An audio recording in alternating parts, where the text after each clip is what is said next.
ಶ್ರೀ ಗುರುಭ್ಯೋ ನಮಃ. ಹರಿ ಓಂ. ಗುರುಬ್ರಹ್ಮ ಗುರುವಿಷ್ಣು ಗುರುದೇವೋ ಮಹೇಶ್ವರಃ ಗುರು ಸಾಕ್ಷಾತ್ ಪರಬ್ರಹ್ಮ ತಸ್ಮೈ ಶ್ರೀ ಗುರುವೇ ನಮಃ. ಗುರವೇ ಸರ್ವಲೋಕಾನಾಂ ಶಿಜೇ ಭವರೋಗಿನಾಂ ನಿಧಯೇ ಸರ್ವವಿದ್ಯಾನಾಂ ಶ್ರೀ ದಕ್ಷಿಣಾಮೂರ್ತಯೇ ನಮೋ ನಮಃ. ಜ್ಞಾನಾನಂದಮಯಂ ದೇವಂ ನಿರ್ಮಲಂ ಸ್ಫಟಿಕಾಕೃತಿಂ ಆಧಾರಂ ಸರ್ವವಿದ್ಯಾನಾಂ ಹಯಗ್ರಿಮುಪಾಸ್ಮಹೆ. ಜಗತಪಿತರಂ ವಂದೇ ಪಾರ್ವತಿ ಪರಮೇಶ್ವರೌ. ಪ್ರತಿನಿತ್ಯದ ಕಾರ್ಯಕ್ರಮದಂತೆ ಮೊದಲನೇದಾಗಿ ನನ್ನ ಅಜ್ಜಿ ತಾತರವರನ್ನು ಸಂಪೂರ್ಣವಾಗಿ ಶ್ರದ್ಧಾಭಕ್ತಿಯಿಂದ ಪ್ರಾರ್ಥನೆಯನ್ನು ಮಾಡ್ತಾ, ನನ್ನ ಗುರುಸ್ಥಾನದಲ್ಲಿರ್ತಕ್ಕಂಥ ನನ್ನ ತಂದೆಯವರಾಗಿರ್ತಕ್ಕಂಥ ಆನಂದ್ ಗುರುಜಾರ ಪಾದರವಿಂದಗಳಿಗೆ ನಮನವನ್ನು ಮಾಡ್ತಾ, ಮತ್ತು ನನ್ನ ಮಾತೃಶ್ರವರನ್ನು ಕೂಡ ಶ್ರದ್ಧಾಭಕ್ತಿಯಿಂದ ಪ್ರಾರ್ಥನೆಯನ್ನು ಮಾಡ್ತಾ, ಬಹಳ ವಿಶೇಷವಾಗಿ ಭಾದ್ರಪದ ಮಾಸದ ಬುಧವಾರ ತಿರುಮಲ ತಿರುಪತಿ ಶ್ರೀನಿವಾಸರನ್ನ, ಮಹಾವಿಷ್ಣುನನ್ನ, ಲಕ್ಷ್ಮೀ ನಾರಾಯಣರನ್ನ ಸಂಪೂರ್ಣವಾಗಿ ಶ್ರದ್ಧಾಭಕ್ತಿಯಿಂದ ಪ್ರಾರ್ಥನೆಯನ್ನು ಮಾಡ್ತಾ ಮಹರ್ಷಿವಾಣಿ ನೇರ ಪ್ರಸಾರ ಕಾರ್ಯಕ್ರಮವನ್ನು ಬಹಳ ಪ್ರೀತಿಯಿಂದ ಪ್ರಾರಂಭ ಮಾಡೋಣ. ತಮ್ಮೆಲ್ಲರಿಗೂ ಕೂಡ ಆದರದ ಸ್ವಾಗತ ಸುಸ್ವಾಗತ. ಸ್ಪೆಷಲ್ ಪಾರ್ಟ್ನರ್ ಸೈಕಲ್ ಪ್ಯೂರ್ ಅಗರಬತ್ತಿ. ಪ್ರತಿನಿತ್ಯ ನಿಮ್ಮ ವಾಸ್ತುಗ್ರಹದ ಪೂಜಾಗೃಹದಲ್ಲಿ ಬೆಳಗಲಿ ಸೈಕಲ್ ಪ್ಯೂರ್ ಅಗರಬತ್ತಿ. ಇನ್ನು ಬಹಳ ವಿಶೇಷವಾಗಿ ಇವತ್ತಿನ ದಿವಸ ಭಾದ್ರಪದ ಮಾಸದ ಬುಧವಾರ ಲಕ್ಷ್ಮೀ ನಾರಾಯಣರನ್ನ ಸಂಪೂರ್ಣವಾಗಿ ಶ್ರದ್ಧಾಭಕ್ತಿಯಿಂದ ಪ್ರಾರ್ಥನೆಯನ್ನು ಮಾಡ್ತಾ, ಮಹಾವಿಷ್ಣುವನ ಪ್ರಾರ್ಥನೆಯನ್ನು ಮಾಡ್ತಾ, ಇವತ್ತಿನ ದಿವಸ ಯಾರಿಗೆಲ್ಲ ಆರೋಗ್ಯ ಸಮಸ್ಯೆ ಇದೆ ತಾವೆಲ್ಲರೂ ಕೂಡ ಧನ್ವಂತರಿ ಮಹಾವಿಷ್ಣುವನನ್ನು ಪ್ರಾರ್ಥನೆಯನ್ನು ಮಾಡಿ. ಯಾರಿಗೆ ಮದುವೆ ಆಗಿಲ್ಲ ತಾವೆಲ್ಲರೂ ಕೂಡ ಲಕ್ಷ್ಮೀ ನಾರಾಯಣರನ್ನ ಸಂಪೂರ್ಣವಾಗಿ ಶ್ರದ್ಧಾಭಕ್ತಿಯಿಂದ ಪ್ರಾರ್ಥನೆಯನ್ನು ಮಾಡಿ. ಯಾರಿಗೆ ಮದುವೆ ಆಗಿದೆ, ಸಂತಾನದ ವಿಚಾರವಾಗಿ ಸ್ವಲ್ಪ ಸಮಸ್ಯೆ ಆಗಿದೆ, ಮಕ್ಕಳಾಗಿಲ್ಲ, ಸಂತಾನ ಗೋಪಾಲ ಸ್ವಾಮಿಯನ್ನು ಸಂಪೂರ್ಣವಾಗಿ ಶ್ರದ್ಧಾಭಕ್ತಿಯಿಂದ ಪ್ರಾರ್ಥನೆಯನ್ನು ಮಾಡಿ. ಯಾರಿಗೆ ಭೂಮಿಯಲ್ಲಿ ದೋಷ ಇದೆ, ಭೂಮಿಯ ಸಮಸ್ಯೆ ಜಾಸ್ತಿ ಆಗಿದೆ, ಕೋರ್ಟು ಕಚೇರಿ ಅಂತ ಹಲಿತಾ ಇದ್ದೀರಿ, ಯಾರಿಗೆ ಸಮಸ್ಯೆಗಳು ಸಾಕಷ್ಟು ಇದೆ, ಬೆಟ್ಟದಷ್ಟು ಸಮಸ್ಯೆಗಳಿದೆಯೋ ತಾವೆಲ್ಲರೂ ಕೂಡ ಲಕ್ಷ್ಮೀ ಮೂವರ ಸ್ವಾಮಿಯನ್ನು ಸಂಪೂರ್ಣವಾಗಿ ಶ್ರದ್ಧಾಭಕ್ತಿಯಿಂದ ಪ್ರಾರ್ಥನೆಯನ್ನು ಮಾಡಿ. ಯಾರಿಗೆ ಸಂಕಷ್ಟ ಇದೆ, ಆರ್ಥಿಕ ಸಂಕಷ್ಟ ಇರತಕ್ಕಂಥವ್ರು ಸ್ಥಿರ ಮಹಾಲಕ್ಷ್ಮಿ ತಾಯಿ ಮಹಾಲಕ್ಷ್ಮಿಯನ್ನು ಪ್ರಾರ್ಥನೆಯನ್ನು ಮಾಡಬೇಕು. ನೋಡಿ, ಆ ಸಮಸ್ಯೆಗಳಿಗೂ ಕೂಡ ಭಗವಂತ ಅವತಾರ ತಾಳಿರ್ತಕ್ಕಂಥದ್ದು. ಇದೆಲ್ಲವೂ ಕೂಡ ಎಂತಹ ಕಾಕತಾಳೆ ಎಂಬಂತೆ ನಮಗೆ ಇದೆಲ್ಲವೂ ಕೂಡ ನಮ್ಮ ಎದುರಿಗೆ ಬರುತ್ತೆ ಎಂಬತಕ್ಕಂಥದ್ರ ಕುರಿತಾಗಿ. ಆದರೆ ಭಗವಂತ ಬರೀ ಇಂತಹ ಸಮಸ್ಯೆಗಳಿಗೆ ಅವತಾರವೆತ್ತಿರ್ತಕ್ಕಂಥದ್ದಲ್ಲ, ಆದರೆ ಭಗವಂತನ ಒಂದೊಂದು ಅವತಾರದಲ್ಲೂ ಕೂಡ ನಮಗಿರ್ತಕ್ಕಂಥ ಒಂದಷ್ಟು ಸಮಸ್ಯೆಗಳನ್ನು ನಾವು ದೂರ ಮಾಡ್ಕೊಳ್ಬೋದು. ಪ್ರಾರ್ಥನೆಯನ್ನು ಮಾಡಬೇಕು. ವಿಷ್ಣುವಿನ ದಶಾವತಾರದಲ್ಲಿ ಪ್ರತಿಯೊಂದು ಅವತಾರವನ್ನು ಕೂಡ ನಾವು ಪ್ರತಿನಿತ್ಯ ಸ್ಮರಿಸಬೇಕು, ಭಗವಂತನನ್ನು ಸ್ಮರಿಸಬೇಕು. ಇನ್ನು ಇವತ್ತಿನ ದಿವಸ ಬುಧವಾರ ನಾವು ಯಾವ ರೀತಿ ವಿಚಾರವನ್ನು ತಿಳಿಸ್ಕೊಡ್ಬೇಕು? ಯಾಕೆಂದರೆ ನಿನ್ನೆ ಮೊನ್ನೆ ನಾನು ಸಾಧಾರಣವಾಗಿ ತಮ್ಮೆಲ್ಲರಿಗೂ ಕೂಡ ಮನುಷ್ಯನಿಗೆ ತಾಳ್ಮೆ ಮುಖ್ಯ, ಸಹನೆ ಮುಖ್ಯ, ಆಲೋಚನೆಯನ್ನು ಮಾಡಬೇಕು, ಅತಿಯಾದ ಸ್ಟ್ರೆಸ್ಸನ್ನು ತಗೊಳ್ಬಾರ್ದು, ಟೆನ್ಷನ್ ಮಾಡ್ಕೊಳ್ಬಾರ್ದು ಅಂತ ಹೇಳ್ತಾ ಇದ್ದೆ. ಅದೇ ರೀತಿ ಇವತ್ತೂ ಕೂಡ ತಮ್ಮೆಲ್ಲರಿಗೂ ಕೂಡ ಒಂದು ವಿಚಾರವನ್ನು ಹೇಳಲಿಕ್ಕೆ ಇಷ್ಟಪಡ್ತೀನಿ. ಏನಪ್ಪ, ಮನುಷ್ಯ ಅಂದಮೇಲೆ ಟೆನ್ಷನ್ ಜಾಸ್ತಿ ಇದ್ದೇ ಇರುತ್ತೆ. ನಾವು ಮಾಡ್ತಕ್ಕಂಥ ಕೆಲಸದ ಒತ್ತಡ ಸಾಕಷ್ಟು ಇದ್ದೇ ಇರುತ್ತೆ. ಬೆಳಗ್ಗೆ ಎದ್ದಾಗಲೇ ಆ ಒಂದು ತಲೆಗೆ ಭಾರ ಎಂಬತಕ್ಕಂಥದ್ದು ನಿಮ್ಗಿದ್ದೇ ಇರುತ್ತೆ. ಇವತ್ತಿನ ದಿನ ಹೇಗಪ್ಪ, ಏನೆಲ್ಲ ಕೆಲಸಗಳಿದಾವಪ್ಪ, ಎಷ್ಟೆಲ್ಲ ಕೆಲಸಗಳಿದ್ದಾವೆ, ಅದೆಲ್ಲ ಯಾವಾಗ ಕಾರ್ಯಸಿದ್ಧಿ ಆಗುತ್ತೋ ಏನೋ ಎತ್ತೋ, ಇವತ್ತಿನ ದಿನದ ನನ್ನ ಭವಿಷ್ಯ ಹೇಗಿದೆಯೋ ಏನೋ, ನಾನು ಈ ಕೆಲಸಗಳನ್ನು ಕಾರ್ಯಸಿದ್ಧಿ ಮಾಡ್ಕೊಳ್ತೀನೋ ಇಲ್ವೋ ಎಂಬತಕ್ಕಂಥ ಆತುರತೆ ಕಾತುರತೆ ನಮ್ಮೆಲ್ಲರಲ್ಲೂ ಕೂಡ ಸೃಷ್ಟಿ ಆಗೋಗಿರುತ್ತೆ. ಬೆಳಗ್ಗೆ ಎದ್ದಾಗಲಿಂದನೇ ಏನೋ ಒಂದು ರೀತಿ ಭಯ ಭಯ ಭಯ ಭಯ ಭಯ ಪ್ರತಿನಿತ್ಯವೂ ಕೂಡ ಹಾಗೆ. ಅದನ್ನು ನಾವು ಎಷ್ಟೇ ನಾವು ಸಮಾಧಾನವಾಗಿ ಇರಬೇಕಂದ್ರೂ ಕೂಡ ಏನು ಏನು ಏನು ಮುಂದೆ ಏನು ಮುಂದೆ ಏನು ಮುಂದೆ ಏನು ಎಂಬತಕ್ಕಂಥ ಆ ಒಂದು ಆಲೋಚನೆಯಲ್ಲೇ ನಾವೆಲ್ಲರೂ ಕೂಡ ಆ ಒಂದು ಟೆನ್ಷನ್ನು ಸ್ಟ್ರೆಸ್ಸನ್ನು ನಾವು ತಗೊಂಡು ಆ ಒಂದು ಒತ್ತಡ, ಮಾನಸಿಕ ಒತ್ತಡ ಬಿದ್ದರೆ ಇವತ್ತಿನ ದಿವಸ ಆರೋಗ್ಯದ ಸಮಸ್ಯೆಗಳು ಕೂಡ ಎದುರಾಗ್ತಾ ಇದೆ. ಅದರಲ್ಲೂ ಈ ಶುಗರು, BP ಇದೆಲ್ಲವೂ ಕೂಡ ಜಾಸ್ತಿ ಆಗೋಗಿದೆ. ಹೆಣ್ಣು ಮಕ್ಕಳಿಗೆ ಒಂದಷ್ಟು ಜನಕ್ಕೆ ಥೈರಾಯ್ಡ್ ಸಮಸ್ಯೆ, ಮತ್ತೊಂದಷ್ಟು ಜನಕ್ಕೆ BP ಸಮಸ್ಯೆ, ಈ ಒಂದು ಶುಗರ್ ಸಮಸ್ಯೆ, ಈ ಥೈರಾಯ್ಡ್ ಬಂದರೆ ಪಾಪ ಕೂದಲುದಿರ್ತಕ್ಕಂಥ ಸಮಸ್ಯೆಗಳು ಜಾಸ್ತಿ, ಇದೆಲ್ಲವೂ ಕೂಡ ಎದುರಾಗುತ್ತೆ. ಹಾಗಾಗಿ ಇದೆಲ್ಲವೂ ಕೂಡ ಜಾಸ್ತಿ ಆಗೋದು ಯಾವಾಗ? ಬೇಡವಾಗಿರ್ತಕ್ಕಂಥ ವಿಚಾರಗಳಿಗೆ ತಲೆ ಕೆಡಿಸ್ಕೊಳ್ತಕ್ಕಂಥದ್ದು, ಅತಿಯಾದ ಸ್ಟ್ರೆಸ್ ಮಾಡ್ಕೊಳ್ತಕ್ಕಂಥದ್ದು, ಅದೆಲ್ಲವನ್ನು ಕೂಡ ಮಾಡ್ಕೊಳ್ತಕ್ಕಂಥದ್ದು. ಹಾಗಾಗಿ ನೋಡಿ, ನಾವು ಮಾಡ್ತಕ್ಕಂಥ ಕೆಲಸ ಚಿಕ್ಕದೋ ದೊಡ್ಡದೋ, ಆದರೆ ಕೆಲಸದ ಮೇಲೆ ನಮ್ಮ ಆಲೋಚನೆಯೂ ಇರಬೇಕು, ನಮ್ಮ ಗಮನವೂ ಇರಬೇಕು, ಅದರ ಬಗ್ಗೆ ನಾವು ಆಸಕ್ತಿಯನ್ನು ಕೂಡ ತೋರಬೇಕು. ಇದೆಲ್ಲವೂ ಆಗ್ತಾ ಆಯ್ತಾ ಇದ್ರ ಜೊತೆಗೆ ಟೆನ್ಷನ್ನು ಕೂಡ ಆಟೋಮೆಟಿಕ್ ಆಗಿ ಇದೆಲ್ಲದ್ರ ಜೊತೆ ಒಳಗೆ ಬಂದುಬಿಡುತ್ತೆ. ಏನಪ್ಪ ಎತ್ತಪ್ಪ, ಇನ್ನು ಮುಂದಕ್ಕೆ ನಾನು ಏನು ಕೆಲಸ ಮಾಡಬೇಕು, ಅದ್ರ ಬಗ್ಗೆ ಆಲೋಚನೆ ಮಾಡ್ತಾ ಸ್ಟ್ರೆಸ್ ಆಗೋದು ಸಹಜ. ಅಂತಹ ಸಮಯದಲ್ಲಿ ಮಧ್ಯದಲ್ಲಿ ಒಂದೆರಡು ಕ್ಷಣ ನಗ್ನಗ್ತಾ ಇರಬೇಕು. ಆ ನಗು ಇದೆಲ್ಲದಕ್ಕೂ ಕೂಡ ಬಹಳ ವಿಶೇಷವಾಗಿರೋ ಒಂದು ಮೆಡಿಸನ್. ನಾನು ಇವತ್ತಿಗೂ ಹೇಳ್ತೀನಿ, ನಾವೆಲ್ಲರೂ ಕೂಡ ಏನು ಮಾಡ್ತಾ ಇದ್ದೀವಿ, ಈ ಶುಗರು, BP ಅಂಥೇಳಿ ಟ್ಯಾಬ್ಲೆಟ್ಸ್ ತಗೋತಾ ಇದ್ದೀವಿ, ಇಲ್ಲ ಬೇರೆಲ್ಲ ಉಪಕರಣಗಳನ್ನು ನಾವು ತಗೊಳ್ತಾ ಇದ್ದೇವೆ, ಬೇರೆಲ್ಲ ಔಷಧಿಗಳನ್ನು ತಗೊಳ್ತಾ ಇದ್ದೇವೆ ನಮ್ಮ ಆರೋಗ್ಯ ಸರಿ ಹೋಗ್ಲಿಕ್ಕಾಗಿ. ಶುಗರ್ ಜಾಸ್ತಿ ಆದರೆ ಒಂದು ರೀತಿ ಸಮಸ್ಯೆ, ಶುಗರ್ ತೀರಾ ಕಡಿಮೆ ಆದರೆ ಒಂದು ರೀತಿ ಸಮಸ್ಯೆ, ಮಧ್ಯದಲ್ಲಿದ್ದರೆ ಆಗ ಒಂದು ಧೈರ್ಯ, ನಮಗೆಲ್ಲ ಶುಗರ್ ಲೆವೆಲ್ ನಾರ್ಮಲ್ ಆಗಿದೆ, ತಗೋ ಸ್ವೀಟ್ ತಿನ್ನು, ಅದು ತಿನ್ನು, ಹಾಳು ಮೂಳು ತಿನ್ನು, ಆಗ ಮತ್ತೆ ಜಾಸ್ತಿ ಮಾಡ್ಕೊಳ್ತಕ್ಕಂಥದ್ದು. ಹಾಗಾಗಿ ಇದೆಲ್ಲವನ್ನೂ ಕೂಡ ಇತ್ತೀಚಿನ ದಿನಮಾನಗಳಲ್ಲಿ ಔಷಧಿಯನ್ನು ತಗೊಳ್ದಿರ ನಾವು ಯಾವುದನ್ನು ಕೂಡ ಕಡಿಮೆ ಮಾಡ್ಕೊಳ್ಳೋಕೆ ಆಗೋದಿಲ್ಲ. ಅಂತಹ ಪರಿಸ್ಥಿತಿಗೆ ಬಂದುಬಿಟ್ಟಿದ್ದೇವೆ ನಾವೆಲ್ಲರೂ ಕೂಡ. ಔಷಧಿ ಇಲ್ಲ ಅಂದರೆ ನಾವು ಏನನ್ನೂ ಕೂಡ ಮಾಡ್ಲಿಕ್ಕಾಗ್ತಾ ಇಲ್ಲ. ಸಣ್ಣದಾಗ ಒಂಚೂರು ಜ್ವರ ಬರ್ತಾ ಇದೆ ಅಂದರೆ ತಗೋ ಅದಕ್ಕೊಂದು ಮಾತ್ರೆ ಫಿಕ್ಸು. ಇವಾಗೆಲ್ಲ ಸಣ್ಣ ಮಕ್ಕಳಿಗೆ ಕೂಡ ಹೇಳ್ಬಿಟ್ರು ಕೂಡ ಜ್ವರ ಇದೆಯಪ್ಪ ಅಂದರೆ ಅದು ಮೆಡಿಕಲ್ ಸ್ಟೋರ್ಗೆ ಹೋಗಿ ನಾವು ಕೇಳೋ ಅವಶ್ಯಕತೆನೇ ಇಲ್ಲ, ಮನೆಯಲ್ಲೇ ಎಲ್ಲ ಆಗಲೇ ಸ್ಟೋರ್ ಫಿಕ್ಸ್ ರೆಡಿ ಇರುತ್ತೆ. ಪಕ್ಕದ ಮನೇಲಿರೋರಿಗೆ ಸಮಸ್ಯೆ ಆದ್ರೂ ಕೂಡ ತಗೋ ನಮ್ಮ ಮನೆಯಿಂದನೇ ಔಷಧಿ ಪಟ್ಟಂತ ಹೊರಟ್ಬಿಡ್ಬೇಕು. ಅದನ್ನು ಸಾಧಾರಣವಾಗಿ ನಾವು ಹೇಗೆ ದೂರ ಮಾಡ್ಕೊಳ್ಬೇಕು ನೋಡಿ, ಎಲ್ಲ ಕಾಯಿಲೆಗೂ ಕೂಡ ಒಂದು ಮೆಡಿಸನ್ ಇದೆ, ನಾನು ಇಲ್ಲ ಅಂತ ಹೇಳ್ತಾ ಇಲ್ಲ. ಹಂಗಂತ ಹೇಳಿ ಬಂದಿರ್ತಕ್ಕಂಥ ಸಮಸ್ಯೆಗಳಿಗೆಲ್ಲ ನಾವು ಬರೀ ಮೆಡಿಸನ್ನೇ ತಗೊಳ್ತಾ ಹೋದರೆ ನಮ್ಮ ದೇಹದ ಒಳಗಡೆ ಮತ್ತಿಷ್ಟು ಬದಲಾವಣೆಗಳಾಗುತ್ತೆ, ಮತ್ತಿಷ್ಟು ಲೋಪದೋಷಗಳು ಉಂಟಾಗುತ್ತೆ. ಅತಿಯಾಗಿ ಔಷಧಿಗಳನ್ನು ತಗೊಂಡ್ರೆ ಏನಾಗುತ್ತೆ, ಕಿಡ್ನಿ ಸಮಸ್ಯೆ ಶುರು ಆಗುತ್ತೆ. ಇದು ಎಷ್ಟು ಅಂತ ತಡ್ಕೊಳ್ಳುತ್ತೆ ಪವರ್ನ? ಆ ಮಾತ್ರೆ ಪವರ್ ಏನು ಕಡಿಮೆ ಇರುತ್ತಾ? ತಗೊಳ್ಳೋದು ಇದೆಲ್ಲದರ ಮಧ್ಯೆ ಏನಾಗ್ತಾ ಇದೆ, ಜನಕ್ಕೆ ಪ್ರಥಮ ಸ್ಥಾನದಲ್ಲಿ ಬೇಕಾಗಿರ್ತಕ್ಕಂಥ ಒಂದು ವಿಶೇಷವಾಗಿರ್ತಕ್ಕಂಥ ಔಷಧಿಯನ್ನು ನಾವೆಲ್ಲರೂ ಕೂಡ ಮರ್ತೋಗ್ತಾ ಇದ್ದೀವಿ. ಆ ಔಷಧಿ ಒಂದು ಒಬ್ಬ ಮನುಷ್ಯ ಅದನ್ನು ಜೀವನದಲ್ಲಿ ಅಳವಡಿಸ್ಕೊಂಡ್ಬಿಟ್ರೆ, ಅದನ್ನು ಪ್ರತಿನಿತ್ಯ ಅದರ ಜೊತೆನೇ ಬೆರೀತಾ ಹೋದರೆ ನಿಜಕ್ಕೂ ಹೇಳ್ತೀನಿ, ಯಾವ ರೋಗ ರುಜಿನೇನೂ ಇರೋದಿಲ್ಲ. ಇದು ಅಕ್ಷರಶಃ ಸತ್ಯ. ಯಾವುದಪ್ಪ ಔಷಧಿ? ಗುರುಗಳೇ, ನೀವು ಅವಾಗಲಿಂದ ಹೇಳ್ತಾ ಇದ್ದೀರಿ ಔಷಧಿ. ಏನು ಔಷಧಿ ಹೇಳ್ತೀನಿ, ನಾನು ಹೇಳಲ್ಲ ಅಂತ ಹೇಳ್ತಾನೆ ಇಲ್ಲ. ಇವತ್ತಿನ ದಿವಸ ನೋಡಿ, ಒಬ್ಬ ಮನುಷ್ಯನಿಗೆ ಜ್ವರ, ಕೆಮ್ಮು, ನೆಗಡಿ, ಗಂಟಲು ನೋವು, ತಲೆನೋವು, ಹೊಟ್ಟೆ ನೋವು, ನಮಗೆ ವಾಂತಿ ಆಗ್ತಾ ಇದೆ, ಭೇದಿ ಆಗ್ತಾ ಇದೆ, ಏನೇ ಸಮಸ್ಯೆಗಳಿದ್ರೂ ಕೂಡ ನೀವು ಡಾಕ್ಟ್ರಿಗೆ ಫೋನ್ ಮಾಡೋ ಅವಶ್ಯಕತೆನೇ ಇಲ್ಲ. ಮಕ್ಕಳನ್ನ ಕೇಳ್ಬಿಟ್ರೆ ಸಾಕು, ಏನಪ್ಪ ಇದಕ್ಕೆ ಔಷಧಿ ಅಂದರೆ ನಿಮ್ಗೆ ಹೊಟ್ಟೆ ನೋವ್ತಾ ಇದೆಯಾ, ನೀವು ಈ ಮೆಡಿಸನ್ ತೊಗೊಂಬಿಡಿ. ಎಲ್ಲ ಅವೇ ಬಾಯಟ್ ಮಾಡಿಬಿಟ್ಟಿವೆ, ಡಾಕ್ಟರ್ ಶಾಪ್ಗೆ ಹೋಗೋ ಅವಶ್ಯಕತೆನೇ ಇಲ್ಲ. ಹಾಗಾಗಿ ಇಂತಹ ಸಮಸ್ಯೆಗಳನ್ನು ನಾವೇ ಸಾಧಾರಣವಾಗಿ ತಂದುಕೊಳ್ತಾ ಇದ್ದೀವಿ. ಇಂಥದ್ದೆಲ್ಲದಕ್ಕಿಂತ ಸಮಸ್ಯೆಗಳಿಗಿನ್ನ ಬಹಳ ವಿಶೇಷವಾಗಿರ್ತಕ್ಕಂಥ ಒಂದು ಔಷಧಿ, ಈ ಏನು ಮಾತ್ರೆಗಳು, ಟಾನಿಕ್ಕು, ಆ ಇಂಜೆಕ್ಷನ್ಗಳು, ಅದೆಲ್ಲದಕ್ಕಿಂತ ದೂರ, ಅದೆಲ್ಲವನ್ನೂ ಕೂಡ ದೂರ ಮಾಡಿ ಅದೆಲ್ಲದಕ್ಕಿಂತ ಬಹಳ ದೊಡ್ಡ ಮಟ್ಟದ ಔಷಧಿ ಯಾವುದಪ್ಪ? ಆ ಔಷಧಿ ಬೇರೆ ಯಾವುದೂ ಅಲ್ಲ, ನಮ್ಮೆಲ್ಲರಲ್ಲಿರ್ತಕ್ಕಂಥ ಆ ಒಂದು ಸಂತೋಷದ ನಗು. ನಗನಗ್ತಾ ಇರಬೇಕಪ್ಪ, ನಾವೆಲ್ಲ ಖುಷಿಯಾಗಿರಬೇಕು. ಮನುಷ್ಯರಾಗಿ ನಾವು ಬರೀ ಟೆನ್ಷನ್ನು, ಅದು ಇದು ಹಾಳುಮುಳ್ಳು ಅದೆಲ್ಲವೂ ಕೂಡ ಇರುತ್ತೆ, ಅದೆಲ್ಲದರಿಂದ ಸ್ಟ್ರೆಸ್ಸೇ. ಒಂದು 10 ನಿಮಿಷ ತಾವು ನಕ್ಬಿಟ್ರೆ ಖುಷಿಯಾಗಿ, ಯಾವ ತಲೆನೋವು, ಯಾವ ಹೊಟ್ಟೆ ನೋವು, ಯಾವ ಟೆನ್ಷನ್ನು, ಯಾವ ಶುಗರು, ಯಾವ BP, ನೀವು 10 ನಿಮಿಷ ಒಂದು ಜಾಗದಲ್ಲಿ ಕೂತ್ಕೊಂಡು ನಗ್ಬಿಡಿ ಮನಸ್ಫೂರ್ತಿಯಾಗಿ, ನಿಮ್ಮ ದೇಹದಲ್ಲಿ ಆ ಭಾರನೇ ಕಡಿಮೆ ಆಗೋಗುತ್ತೆ. ನಗನಗ್ತಾ ಇರಬೇಕು, ನಾವೆಲ್ಲರೂ ಕೂಡ ಖುಷಿಯಾಗಿರಬೇಕು.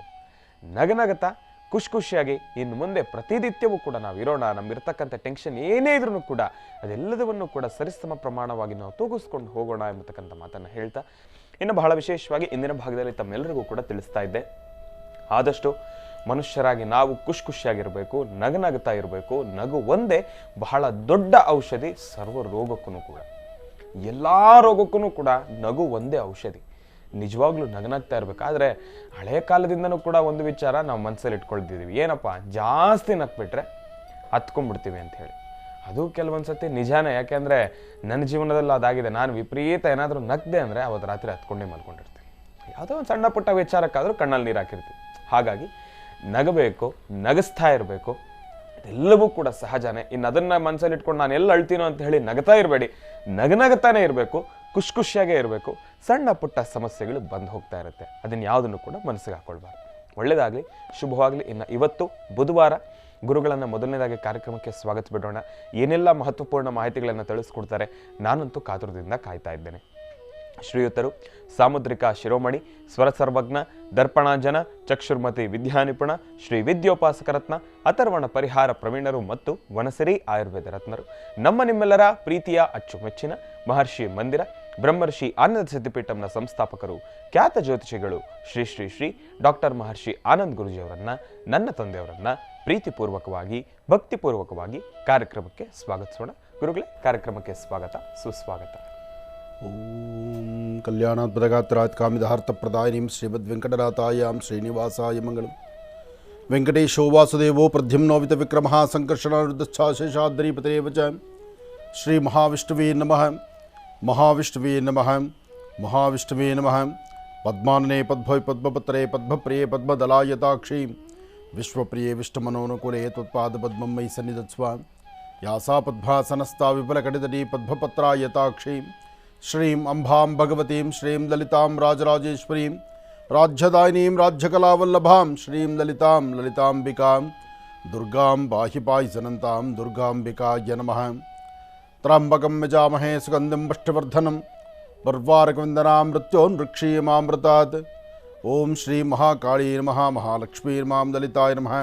ದುರ್ಗಾಯ ನಮಃ. ಕಾತ್ಯಾಯಿನಿ ನಮಃ. ನವದುರ್ಗಾಯ ನಮಃ. ಗೌರೀರ್ಮಿಮಾಯ ಸಲಿಲಾ ನಿಕ್ಷತ್ರದ್ವಿಪದೀಂ ವಿಪದೀಂ ಸಾಂ ಚತುಷ್ಪದೀಂ ಅಷ್ಟಾಪದೀ ನೌಪದೀಂ ಬಹುವಶೀಂ ಸಹಸ್ರಾಕ್ಷರಾಂ ಪರಮೀ ವ್ಯೋಮನ್. ಓಂ ಶ್ರೀ ಮಹಾಕಾಳಿ ಮಹಾಲಕ್ಷ್ಮೀರ್ದೇವತಾಭ್ಯೋ ನಮಃ. ಮಹಾಗೌರಿಯೇ ನಮಃ. ಮಹಾದುರ್ಗಾಯ ನಮಃ. ಮಹಾಚಂಡಿಕಾಯ ನಮಃ. ಓಂ ಮಹಾ ಅಂಬಿಕಾಯ ನಮಃ. ಲಲಿತಾಂಬಿಕಾಯ ನಮಃ. ಶ್ರೀ ಚಕ್ರೇಶ್ವರಿ ಬಾಲಾ ತ್ರಿಪುರಸುಂದರಿ ಶ್ರೀಮದ್ ಮಹಾಕಾಳಿ ಮಹಾಲಕ್ಷ್ಮೀರ್ದೇವತಾಭ್ಯೋ ನಮಃ. ದೇವಿಯನ್ನು ಪ್ರಾರ್ಥನೆ ಮಾಡ್ತಾ, ಮಹಾಕಾಳಿ ಮಹಾಲಕ್ಷ್ಮಿ ಮಹಾಸರಸ್ವತ್ಯಾತ್ಮಿಕ ಮಹಾದುರ್ಗೆಯ ಉಪಾಸನೆ ಇವತ್ತು ಬಹಳ ವಿಶೇಷವಾಗಿರ್ತಕ್ಕಂಥದ್ದು. ಕಾರಣ ಇವತ್ತಿನ ಈ ಮಹಾಪ್ರದೋಷ, ಇವತ್ತು ಪ್ರದೋಷ ಕಾಲ. ಪ್ರದೋಷದ ಆ ವಿಶೇಷವಾಗಿರ್ತಕ್ಕಂತಹ ಅನುಷ್ಠಾನವನ್ನು ಯಾರು ಶ್ರದ್ಧೆಯಿಂದ ಭಕ್ತಿಯಿಂದ ಮಾಡ್ತಾರೋ ಬೇಡಿದ ವರಗಳನ್ನು ಶೀಘ್ರವಾಗಿ ದಯಪಾಲಿಸ್ಕೊಳ್ಬಹುದು. ಯಾಕೆಂದರೆ ಪ್ರದೋಷ ಕಾಲದ ಅನುಷ್ಠಾನ, ಪ್ರದೋಷ ಕಾಲದ ಸಾಂಬ ಸದಾಶಿವನ ಅನುಗ್ರಹ, ಪ್ರದೋಷ ಕಾಲದಲ್ಲಿ ನಾವು ಮಾಡುವಂತಹ ಯಾವುದೇ ಪೂಜೆ ಪುನಸ್ಕಾರಗಳು ಸಹಿತ ಅದು ಬಹಳ ಹೆಚ್ಚಿನ ಹೆಸರನ್ನು ಮಾಡ್ತಕ್ಕಂಥದ್ದು, ಹೆಚ್ಚಿನಲ್ಲಿ ಕೆಲಸ ಕಾರ್ಯಗಳನ್ನು ಸಿದ್ಧಿಪಡಿಸ್ಕೊಳ್ತಕ್ಕಂಥದ್ದು. ಪ್ರದೋಷ ಕಾಲದಲ್ಲಿ ದೇವತಾ ದರ್ಶನ ಪರಮ ಪಾವನ ಅಂತ ಹೇಳ್ತಾರೆ. ಹಾಗಾಗಿ ಶಿವಮಂದಿರದಲ್ಲಿ ನಡೀತಕ್ಕಂಥ ಶಿವ ಸಾನ್ನಿಧ್ಯಗಳಲ್ಲಿ ನಡೀತಕ್ಕಂಥ ಅಭಿಷೇಕವನ್ನು ಇವತ್ತು ಪ್ರದೋಷ ಸಂಧ್ಯಾ ಕಾಲದ ಅಭಿಷೇಕ ಎಲ್ಲರೂ ಸಿದ್ಧ ಬಹಳಷ್ಟು ಅಚ್ಚುಮೆಚ್ಚಾಗಿ ಆಯಾ ಕ್ಷೇತ್ರಗಳಲ್ಲಿ ಆಯಾ ಒಂದು ನಿಮ್ಮ ಮನೆಗಳಿಗೆ ಸಮೀಪ ಇರತಕ್ಕಂಥ ಶಿವ ಸಾನ್ನಿಧ್ಯಕ್ಕೆ ಬಂದು ಅಲ್ಲಿ ಪ್ರದೋಷ ಪೂಜೆಯನ್ನು ಮಾಡುವಂತಹದ್ದಿದೆ. ಈ ಪ್ರದೋಷ ಕಾಲದಲ್ಲಿ ಮೊಸರು, ಹಾಲು, ಜೇನುತುಪ್ಪ, ತುಪ್ಪ ಮತ್ತು ಅದಕ್ಕೆ ಸಂಬಂಧಪಟ್ಟಂಥ ಪಂಚಾಮೃತ ಸಾಮಗ್ರಿಗಳು, ಅದರಲ್ಲೂ ವಿಶೇಷವಾಗಿ ಸಾಂಬ ಸದಾಶಿವನಿಗೆ ಬಿಲ್ವಪತ್ರೆ, ಭಸ್ಮ, ರುದ್ರಾಕ್ಷಿ, ಹೀಗೆ ಇಂತಹ ಒಂದು ವಿಶೇಷವಾಗಿರ್ತಕ್ಕಂಥದ್ದನ್ನು ಭಗವಂತನಿಗೆ ಸಮರ್ಪಣೆ ಮಾಡಿದ್ರೆ ಆ ಸಮರ್ಪಣೆ ಮಾಡುವಂಥ ಕಾಲ ಅದು ಪ್ರದೋಷ ಕಾಲ ಆಗಿರಬೇಕು. ಪ್ರದೋಷ ಕಾಲವಾಗಿದ್ದು ಪ್ರದೋಷದ ಅನುಷ್ಠಾನ ಮಾಡುವಂತಹ ಆ ಮಹಾಸಂಕಲ್ಪವನ್ನು ಶ್ರದ್ಧೆಯಿಂದ ಭಕ್ತಿಯಿಂದ ಮಾಡಿದ್ದೇ ಆದರೆ ರೋಗ ರುಜಿನಗಳಲ್ಲಿರ್ತಕ್ಕಂಥದ್ದು ನಿಮಗೆ ಎಂಥದ್ದೇ ರೋಗ ರುಜಿನ ಇರಲಿ ಅದನ್ನು ನೀವು ಮಾಯ ಮಾಡ್ಕೋಬಹುದು. ಹಾಗೆ ಹೃದಯ ಸಂಬಂಧಪಟ್ಟಂಥ ಕಾಯಿಲೆಗಳು, ಯಾರಿಗೇ ಹೃದಯ ಸಂಬಂಧಪಟ್ಟಂಥ ಕಾಯಿಲೆ ಇದ್ದರೂ ಪ್ರದೋಷ ಕಾಲದಲ್ಲಿ ತುಪ್ಪ ಮತ್ತು ಬೆಲ್ಲ ಮತ್ತು ತುಪ್ಪ ಇಂತಹದ್ದನ್ನು ಶಿವ ಸಾನ್ನಿಧ್ಯದಲ್ಲಿ ಕೊಟ್ಟು ಪ್ರಾರ್ಥನೆ ಮಾಡೋದ್ರಿಂದ ಎಂತಹ ಸಮಸ್ಯೆಗಳಿದ್ದರೂ ಎಂತಹ ರೋಗ ಲಕ್ಷಣಗಳಿದ್ದರೂ ಅದನ್ನು ದೂರ ಮಾಡ್ಕೊಳ್ಬಹುದು. ಪ್ರದೋಷ ಕಾಲದಲ್ಲಿ ಉದ್ದು ಮತ್ತು ಬಿಳಿಯ ವಸ್ತ್ರ, ಉದ್ದಿನಬೇಳೆ ಮತ್ತು ಬಿಳಿಯ ವಸ್ತ್ರ ಇದನ್ನು ನೀವು ದಾನವಾಗಿ ಶಿವಾಲಯಕ್ಕೆ ತೆಗೆದುಕೊಂಡು ಕೊಟ್ಟಿದ್ದೆ ಆದರೆ ನಿಮ್ಮ ಚರ್ಮಕ್ಕೆ ಸಂಬಂಧಪಡ್ತಕ್ಕಂಥ ರೋಗ ಲಕ್ಷಣಗಳೇನಿದೆ, ಚರ್ಮಕ್ಕೆ ಸಂಬಂಧಪಟ್ಟಂಥ ಕಾಯಿಲೆಗಳೇನಿದೆ, ಅಥವಾ ಚರ್ಮ ನಿಮಗೆ ಆಗಿಂದಾಲೇ ನವೆ ಬರ್ತಕ್ಕಂಥದ್ದು, ಗಜ್ಜಿ ಬರ್ತಕ್ಕಂಥದ್ದು, ಅಥವಾ ಕೆಲವಷ್ಟು ಸಮಸ್ಯೆಗಳು ಎದುರಾಗಿ ನಾವು ಹೊರಪ್ರಪಂಚಕ್ಕೆ ಕಾಣಿಸ್ಕೊಳ್ಳೋಕ್ಕೆ ಆಗ್ತಾ ಇಲ್ವಲ್ಲ ಅನ್ನೋರಿಗೂ ಸಹಿತ ಬಿಳಿಯ ವಸ್ತ್ರ, ಉದ್ದಿನ ಬೇಳೆಯನ್ನು ಪ್ರದೋಷ ಕಾಲದಲ್ಲಿ ಶಿವಮಂದಿರಕ್ಕೆ ಕೊಡೋದರಿಂದ ಈ ಸಮಸ್ಯೆಯಿಂದ ಹೊರಗಡೆ ಬರ್ಬೋದು. ಪ್ರದೋಷ ಕಾಲದಲ್ಲಿ ನಡೀತಕ್ಕಂತಹ ಅಭಿಷೇಕ, ಅದರಲ್ಲೂ ಗಂಗಾಭಿಷೇಕ, ಯಾವ ಕ್ಷೇತ್ರದಲ್ಲಿ ಹರಿಯುವ ಗಂಗೆಯಿಂದ ಅಂದರೆ ಗಂಗಾಜಲವನ್ನು ತಂದು ಶಿವ ಸಾನ್ನಿಧ್ಯದಲ್ಲಿ ಇವತ್ತು ಸಂಧ್ಯಾಕಾಲ ಅಭಿಷೇಕ ನಡೆಸುವಂಥ ಕಾಲ. ಅಭಿಷೇಕದಲ್ಲಿ ಅದರಲ್ಲೂ ಗಂಗಾಜಲದ ಅಭಿಷೇಕ, ಆ ಗಂಗಾಜಲವನ್ನು ಸಾಂಬ ಸದಾಶಿವನಿಗೆ ಆ ಶಿವಲಿಂಗಕ್ಕೆ ಅಭಿಷೇಕ ಮಾಡುವಂಥ ಕಾಲ. ನಿಮ್ಮ ಕಣ್ತುಂಬಿಸ್ಕೊಂಡು ಆ ಕ್ಷಣದಲ್ಲಿ ಶಿವನ ಪ್ರಾರ್ಥನೆ ಮಾಡ್ತಾ ತ್ರ್ಯಂಬಕೇಶ್ವರನ ಆರಾಧನೆ ಮಾಡೋದ್ರಿಂದ ಅಕಾಲ ಮೃತ್ಯು ದೂರ ಆಗುತ್ತೆ ಅಂತ ಹೇಳ್ತಾರೆ. ಅಕಾಲ ಮೃತ್ಯು ಎಂಬತಕ್ಕಂಥದ್ದು ಹೇಗೆ? ಮನುಷ್ಯನ ಗ್ರಹಗತಿಗಳು, ತನಗೇ ಅರಿವಿಲ್ಲದಂತೆ ಬಂದು ಒದಗುವಂಥ ಸಮಸ್ಯೆಗಳು, ಪ್ರಯಾಣ ಕಾಲದಲ್ಲಾಗಲಿ, ವಾಹನದಲ್ಲಿ ಚಲಿಸುವಾಗಲಿ, ಅಥವಾ ಯಾವುದೋ ಒಂದು ಸಮಸ್ಯೆ ಆಗಲಿ, ಅಥವಾ ಎಲ್ಲೋ ಒಂದು ಗಿಡ ಮರ ತಲೆ ನಿಂತ್ಕೊಂಡ್ರೂ ಒಂದು ಕೊಂಬೆ ಮೈಮೇಲೆ ಬಿದ್ದರೆ ಅದು ಅಕಾಲ ಮೃತ್ಯು ಆಗಿಬಿಡುತ್ತೆ. ಒಂದು ತೆಂಗಿನ ಮರ ತಳಗೆ ನಿಂತುಕೊಂಡ್ರೆ ಸಾಮಾನ್ಯಕ್ಕೆ ತೆಂಗಿನಕಾಯಿ ತಲೆ ಮೇಲೆ ಬೀಳೋದೇ ಇಲ್ಲ. ಆ ಉದುರುವಂಥ ಹಣ್ಣಾಗಿ ಉದುರುವಂಥ ಕಾಯಿ ತಲೆ ಮೇಲೆ ಬೀಳುವಂಥದ್ದು ಇತಿಹಾಸದಲ್ಲಿ ತುಂಬ ಕಡಿಮೆ, ಯಾರೊಬ್ಬರಿಗೂ ಬೀಳಲ್ಲ. ಅಂಥದ್ದೊಬ್ಬರು ಬಿದ್ದಿದೆ ಅಂದರೆ ಅವರ ಜಾತಕದಲ್ಲಿ ಒಂದಷ್ಟು ಸಮಸ್ಯೆಗಳು ಶುರುವಾಗ್ತಾ ಇದೆ ಅಂತ. ಅಂಥ ಸಮಸ್ಯೆ ಇದ್ದಾಗ, ಅಂತಹ ಪರಿಸ್ಥಿತಿ ಎದುರಾದಾಗ ಮೊದಲು ನೋಡಬೇಕಾದ್ದು ಶಿವಮಂದಿರ. ಮೊದಲು ಬಂದು ನೋಡಬೇಕಾದ್ದು ಅಂತಹ ಪರಿಸ್ಥಿತಿ ಆದ ಮೇಲೆ, ಅಂದರೆ ಮರದಿಂದ ಕಾಯಿ ತಲೆ ಮೇಲೆ ಬಿದ್ದಾದ ನಂತರ ನೀವು ಮೊದಲು ಮಾಡಬೇಕಾದ್ದು ಹತ್ತಿರದಲ್ಲಿರ್ತಕ್ಕಂಥ ಶಿವಮಂದಿರಕ್ಕೆ ಬಂದು ಶಿವ ಸಾನ್ನಿಧ್ಯದಲ್ಲಿ ಉಪ್ಪು ಬೆಲ್ಲ ಮತ್ತು ಮೊಸರು ಇಂಥದ್ದನ್ನು ಶಿವ ಸಾನ್ನಿಧ್ಯಕ್ಕೆ ಕೊಟ್ಟು ಪ್ರಾರ್ಥನೆ ಮಾಡಿದ್ರೆ ಆ ದೋಷವನ್ನು ದೂರ ಮಾಡ್ಕೊಳ್ತೀರಿ. ಯಾರಿಗೆ ಒಬ್ಬರಿಗಾದರೂ ಸಹಿತ ಅರ್ಥ ಮಾಡ್ಕೋಬೇಕಾದಂಥ ಒಂದಷ್ಟು ಧರ್ಮ ಸೂಕ್ಷ್ಮಗಳಿದೆ. 72,000 ನರನಾಡಿಗಳು, ವ್ಯಕ್ತಿಯ ಮನಸ್ಸಿನ ಸ್ಥಿತಿ ಅಥವಾ ವ್ಯಕ್ತಿಯ ದೇಹದ ಮೇಲೆ, ದೇಹದ ಒಳಭಾಗದಲ್ಲಿ ಆಗುವಂಥ ಅಥವಾ ಬರುವಂಥ ಯಾವುದೇ ಕಾಯಿಲೆಗಳಿದ್ದರೂ, ಯಾವುದೇ ಕಸಾಲೆಗಳಿದ್ದರೂ, ಏನೇ ಸಮಸ್ಯೆ ಆದರೂ ಎಲ್ಲವೂ ಪೂರ್ವ ನಿಯೋಜಿತವಾಗಿ ಭಗವಂತ ಆತನ ಹಣೆಯಲ್ಲಿ ಬರೆದಿಟ್ಟಂಗೆ ಆಗಿರುತ್ತೆ. ಅಂತಹ ಪರಿಸ್ಥಿತಿ ಇದ್ದಾಗ, ಅಂತಹ ನೋವುಗಳನ್ನು ನೀವು ಎದುರಿಸ್ತಾ ಇದ್ದರೆ ಆ ಕ್ಷಣಕ್ಕೆ ನಿಮಗೆ ಪರಿಹಾರ ಆಗಬೇಕಾದ್ರೆ ಬೇಡಿದ ವರಗಳನ್ನು ಶೀಘ್ರವಾಗಿ ದಯಪಾಲಿಸ್ತಕ್ಕಂಥ ಸಾಂಬ ಸದಾಶಿವನಿಂದ ಮಾತ್ರ ಸಾಧ್ಯ. ಹಾಗಾಗಿ ಶಿವ ಸಾನ್ನಿಧ್ಯಕ್ಕೆ ಬಂದು ಶಿವ ಸಾನ್ನಿಧ್ಯದಲ್ಲಿ ಓಂ ನಮಃ ಶಿವ ಎಂಬತಕ್ಕಂಥ ಶಿವಮಂತ್ರವನ್ನು ನಿರಂತರವಾಗಿ ಪಠನೆ ಮಾಡಿ, ಭಗವಂತನ ಪ್ರದೋಷ ಕಾಲದಲ್ಲಿ ಅಭಿಷೇಕವನ್ನು ದರ್ಶನ ಮಾಡಿ, ಮಹಾಮಂಗಳಾರತಿ ತೀರ್ಥ ಪ್ರಸಾದವನ್ನು ತೆಗೆದುಕೊಳ್ತಕ್ಕಂಥದ್ದು. ಪ್ರದೋಷ ಕಾಲದ ನಂತರ ಅಂದರೆ ಮಹಾಮಂಗಳಾರತಿ ಪೂಜಾ ಅನುಷ್ಠಾನದ ನಂತರ ಅಲ್ಲಿ ಕೊಡುವಂಥ ಭಸ್ಮ ಪ್ರಸಾದ ಬಿಲ್ವಪತ್ರೆಯನ್ನು ತಾವು ಶಿರದ ಮೇಲೆ ತೆಗೆದುಕೊಂಡು ಭಸ್ಮವನ್ನು ಹಣೆಗೆ ಧಾರಣೆ ಮಾಡಿಕೊಳ್ಳುವಂಥದ್ದು. ಅದಾದ ನಂತರ ಮಹಾಪ್ರಸಾದವನ್ನು ಸ್ವೀಕರಿಸ್ತಕ್ಕಂಥದ್ದು. ಈ ಒಂದು ಕ್ರಮವನ್ನು ಯಾರು ಆಚರಣೆ ಮಾಡಿದ್ರೂ ಪ್ರದೋಷ ಕಾಲದ ಅನುಷ್ಠಾನವನ್ನು ಶೀಘ್ರವಾಗಿ ಕಾರ್ಯಸಿದ್ಧಿ ಮಾಡಿಕೊಳ್ತೀರಿ. ನೋಡಿ, ಒಂದೊಂದಷ್ಟಕ್ಕೆ ಒಂದೊಂದು ವಿಶೇಷವಾದಂಥ ತಂತ್ರಗಳಿದೆ, ರಹಸ್ಯಗಳಿದೆ. ನಾವು ಅಂದುಕೊಳ್ತೀವಿ ನಮ್ಮ ಗ್ರಹಗತಿಗಳು ಸರಿ ಇಲ್ಲ ಅಂದರೆ ಅದಕ್ಕೆ ದೊಡ್ಡದಾದಂಥ ಒಂದು ಗ್ರಹಶಾಂತಿ ಮಾಡಿದ್ರೆ ಸರಿ ಹೋಗುತ್ತಾ, ಅಥವಾ ಯಜ್ಞ ಯಾಗಾದಿಗಳು ಮಾಡಿದ್ರೆ ಸರಿ ಹೋಗುತ್ತಾ, ಅಥವಾ ಯಾರಾದರೂ ಒಳ್ಳೆ ಜ್ಯೋತಿಷರನ್ನು ಗುರುಗಳನ್ನು ನೋಡಿದ್ರೆ ಸರಿ ಹೋಗುತ್ತಾ. ಇದೆಲ್ಲವನ್ನು ಮೀರಿರ್ತಕ್ಕಂತಹದ್ದು ಪ್ರದೋಷ ಕಾಲದ ಶಿವದರ್ಶನ. ಇದೆಲ್ಲವನ್ನು ಮೀರಿದೆ ಅದು. ನೀವು ಜ್ಯೋತಿಷ್ಯರು ಬೇಡ, ಅಥವಾ ಯಜ್ಞ ಯಾಗಾದಿಗಳು ಬೇಡ, ಹೋಮ ಹವನಾದಿಗಳು ಬೇಡ, ಖರ್ಚು ವೆಚ್ಚ ಬೇಡ. ನಿಮ್ಮ ಒಳ್ಳೆ ಮನಸ್ಸಿನಿಂದ ಶಿವ ಸಾನ್ನಿಧ್ಯಕ್ಕೆ ಬಂದು ಪ್ರದೋಷ ಕಾಲದಲ್ಲಿ ನಡೀತಕ್ಕಂಥ ಅಭಿಷೇಕವನ್ನು ತಾವು ದರ್ಶನ ಮಾಡಿದ್ದೆ ಆದರೆ ಇದೆಲ್ಲವನ್ನು ಮೀರಿ ನೀವು ಕೆಲಸ ಕಾರ್ಯಗಳನ್ನು ಸಿದ್ಧಿಪಡಿಸ್ಕೊಳ್ಬೋದು.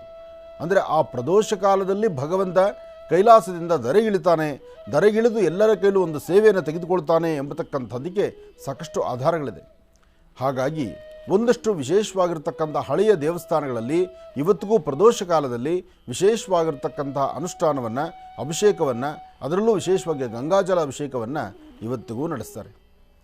ಅಂತಹದ್ರಲ್ಲಿ ಇವತ್ತು ಪ್ರದೋಷ ಕಾಲ, ಆ ಪ್ರದೋಷದ ಶುಭ ಸಂಧ್ಯಾಕಾಲದ ಅನುಷ್ಠಾನ ತಮ್ಮೆಲ್ಲರಿಗೂ ಸಹಿತ, ತಮ್ಮೆಲ್ಲರ ಜೀವನದಲ್ಲೂ ಸಹಿತ ಒಂದು ಒಳ್ಳೆಯ ಯಶಸ್ಸಾಗಲಿ, ಶಿವಾನುಗ್ರಹ ಇರಲಿ. ಸರ್ವಂ ಶಿವಮಯಂ. ಒಳ್ಳೆಯದಾಗಲಿ. ಇನ್ನು ಬಹಳ ವಿಶೇಷವಾಗಿ ಇಂದಿನ ಭಾಗದಲ್ಲಿ ಗುರುಗಳನ್ನು ಕಾರ್ಯಕ್ರಮಕ್ಕೆ ಸ್ವಾಗತಿಸಿದ್ವಿ. ಇವತ್ತಿನ ದಿವಸ ಬುಧವಾರ, ಅದರಲ್ಲೂ ಬಹಳ ವಿಶೇಷವಾಗಿ ಪ್ರದೋಷ ಪೂಜೆ ಇರುವ ಆ ಒಂದು ಕಾರಣದಿಂದ ಸೋಮೇಶ್ವರ, ಸುಂದರೇಶ್ವರ, ಪರಮೇಶ್ವರನ ಆರಾಧನೆ ಎಲ್ಲೆಲ್ಲೂ ಕೂಡ ವಿಭಿನ್ನವಾಗಿ ವೈಭವೀಪೂರಿತವಾಗಿ ನೆರವೇರ್ತಾ ಇದೆ. ನಾವೆಲ್ಲರೂ ಕೂಡ ಶ್ರದ್ಧಾಭಕ್ತಿಯಿಂದ ಪರಮೇಶ್ವರನನ್ನು ಪ್ರಾರ್ಥನೆಯನ್ನು ಮಾಡ್ತಾ ಈಗ ಇವತ್ತಿನ ದಿನದ ವಿಶೇಷತೆಯನ್ನು ತಿಳ್ಕೊಳ್ಬೇಕು, ಪಂಚಾಂಗ ಶ್ರವಣವನ್ನು ಕೂಡ ತಿಳ್ಕೊಳ್ಬೇಕಲ್ವ. ಈಗ ಪ್ರಾರಂಭ ಮಾಡೋಣ ದಿನ ವಿಶೇಷ.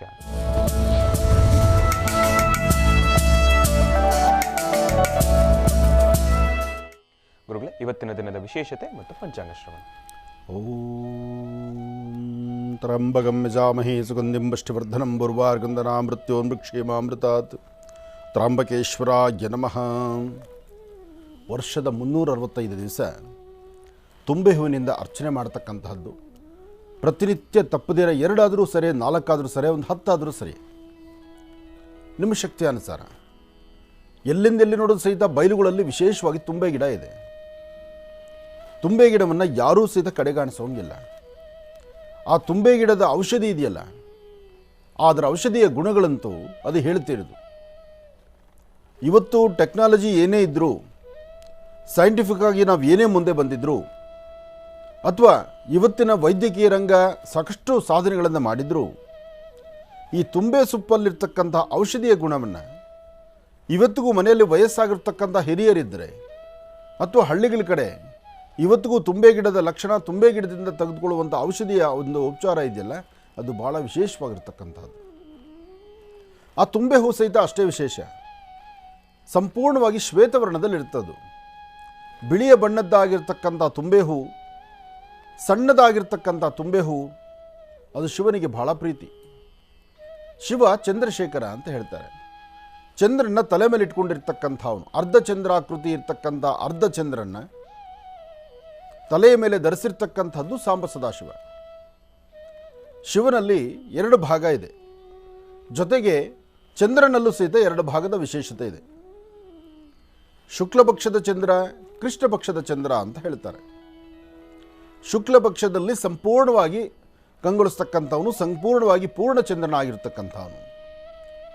ಅಮಾವಾಸ್ಯೆ ಮುಂದೆ ಬಂದರೆ ಅದು ಕ್ಷಣಿತ ಚಂದ್ರವಾಗ್ತಕ್ಕಂಥವನು. ಅಂದರೆ ಚಂದ್ರ ತನ್ನ ಸಂಪೂರ್ಣವಾಗಿರ್ತಕ್ಕಂಥ ಗುಂಡಾಕಾರವಾಗಿರ್ತಕ್ಕಂಥ ಚಂದ್ರ ಬರ್ತಾ ಬರ್ತಾ ಬರ್ತಾ ಬರ್ತಾ ತುಂಬ ಕಡಿಮೆ ಕಾಣಿಸ್ತಾನೆ.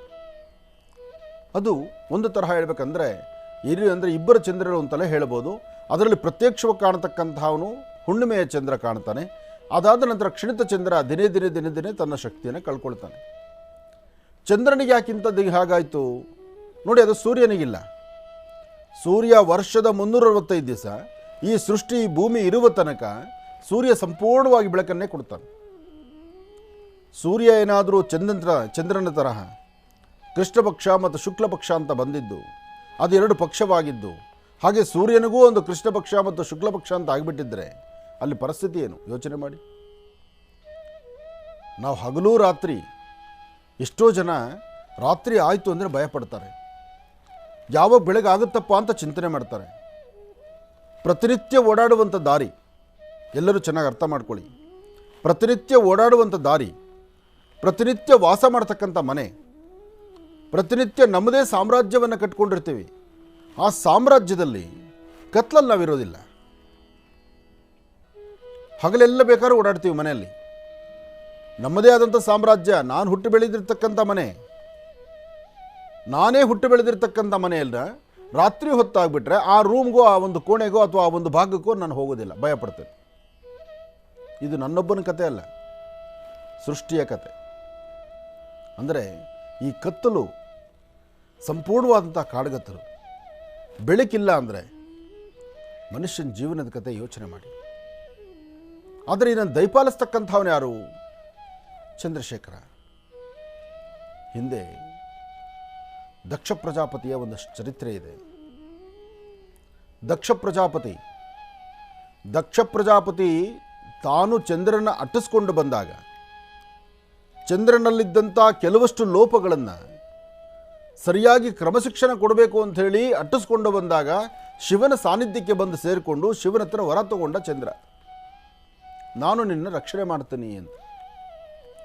ರಕ್ಷಣೆ ಮಾಡ್ತೀನಿ ಎಂದಾಗ ಅದೇ ದಕ್ಷ ಪ್ರಜಾಪತಿ ಚಂದ್ರನ ಹುಡ್ಕೊಂಡು ಕೈಲಾಸಕ್ಕೆ ಬಂದರೆ ಚಂದ್ರ ಶಿವನ ಹಿಂದೆ ಬಚ್ಚಿಟ್ಕೊಂಡಿದ್ದ.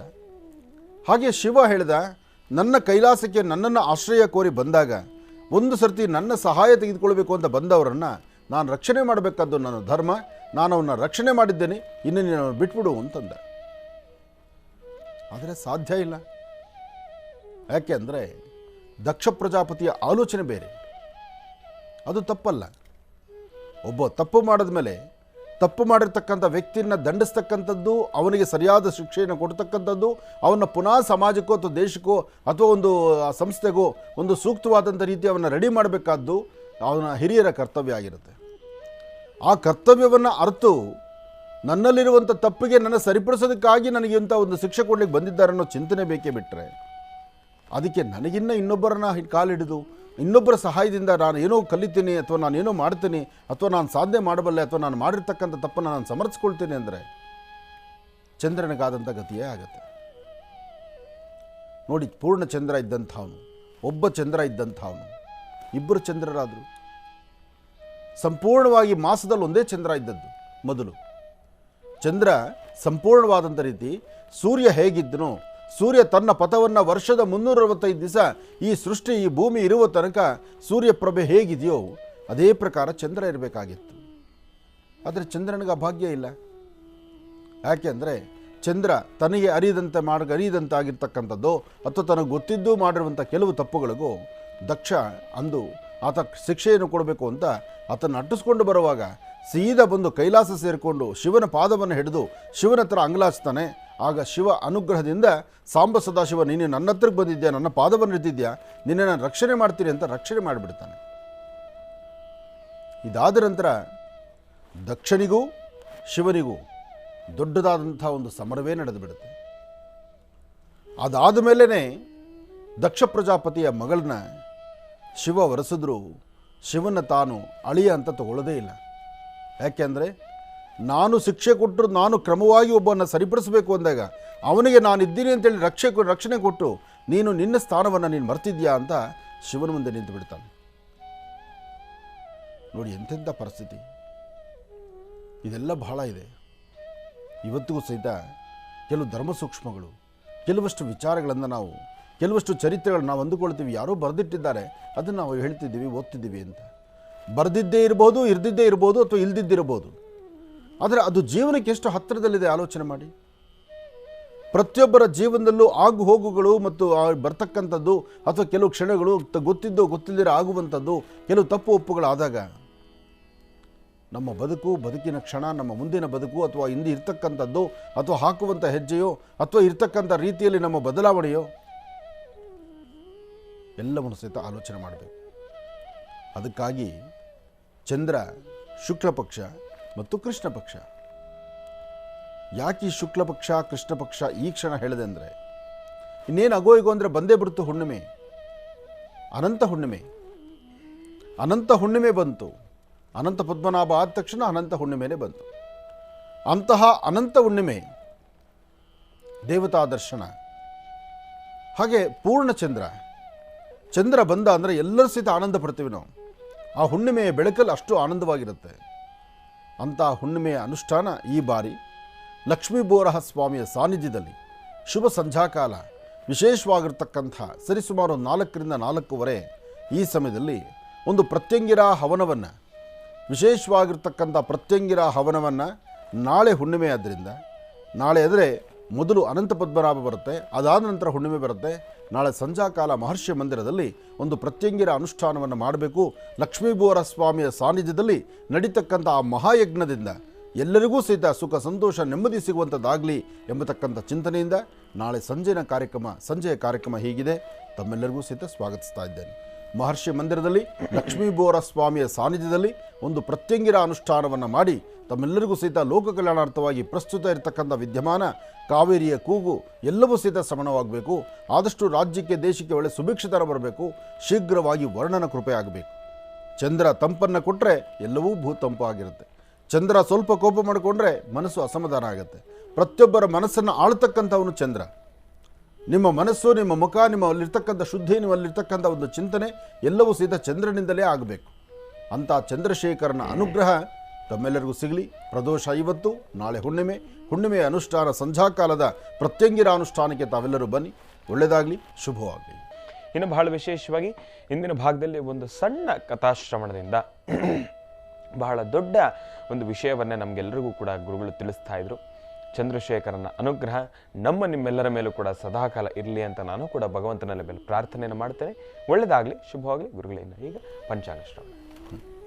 ಭಗವತೀಂ ಶ್ರೀಂ ಲಲಿತಾಂ ರಾಜರಾಜೇಶ್ವರೀ ನಮಃ, ರಾಜ್ಯದಾಯಿನಿ ನಮಃ, ರಾಜ್ಯಕಲಾವಲ್ಲಭಾಯ ನಮಃ, ಶ್ರೀಮದಂಬಾಯ ನಮಃ, ಜಗದಂಬಿಕಾಯ ನಮಃ, ದಲಿತಾಂಬಿಕಾಯ ನಮಃ.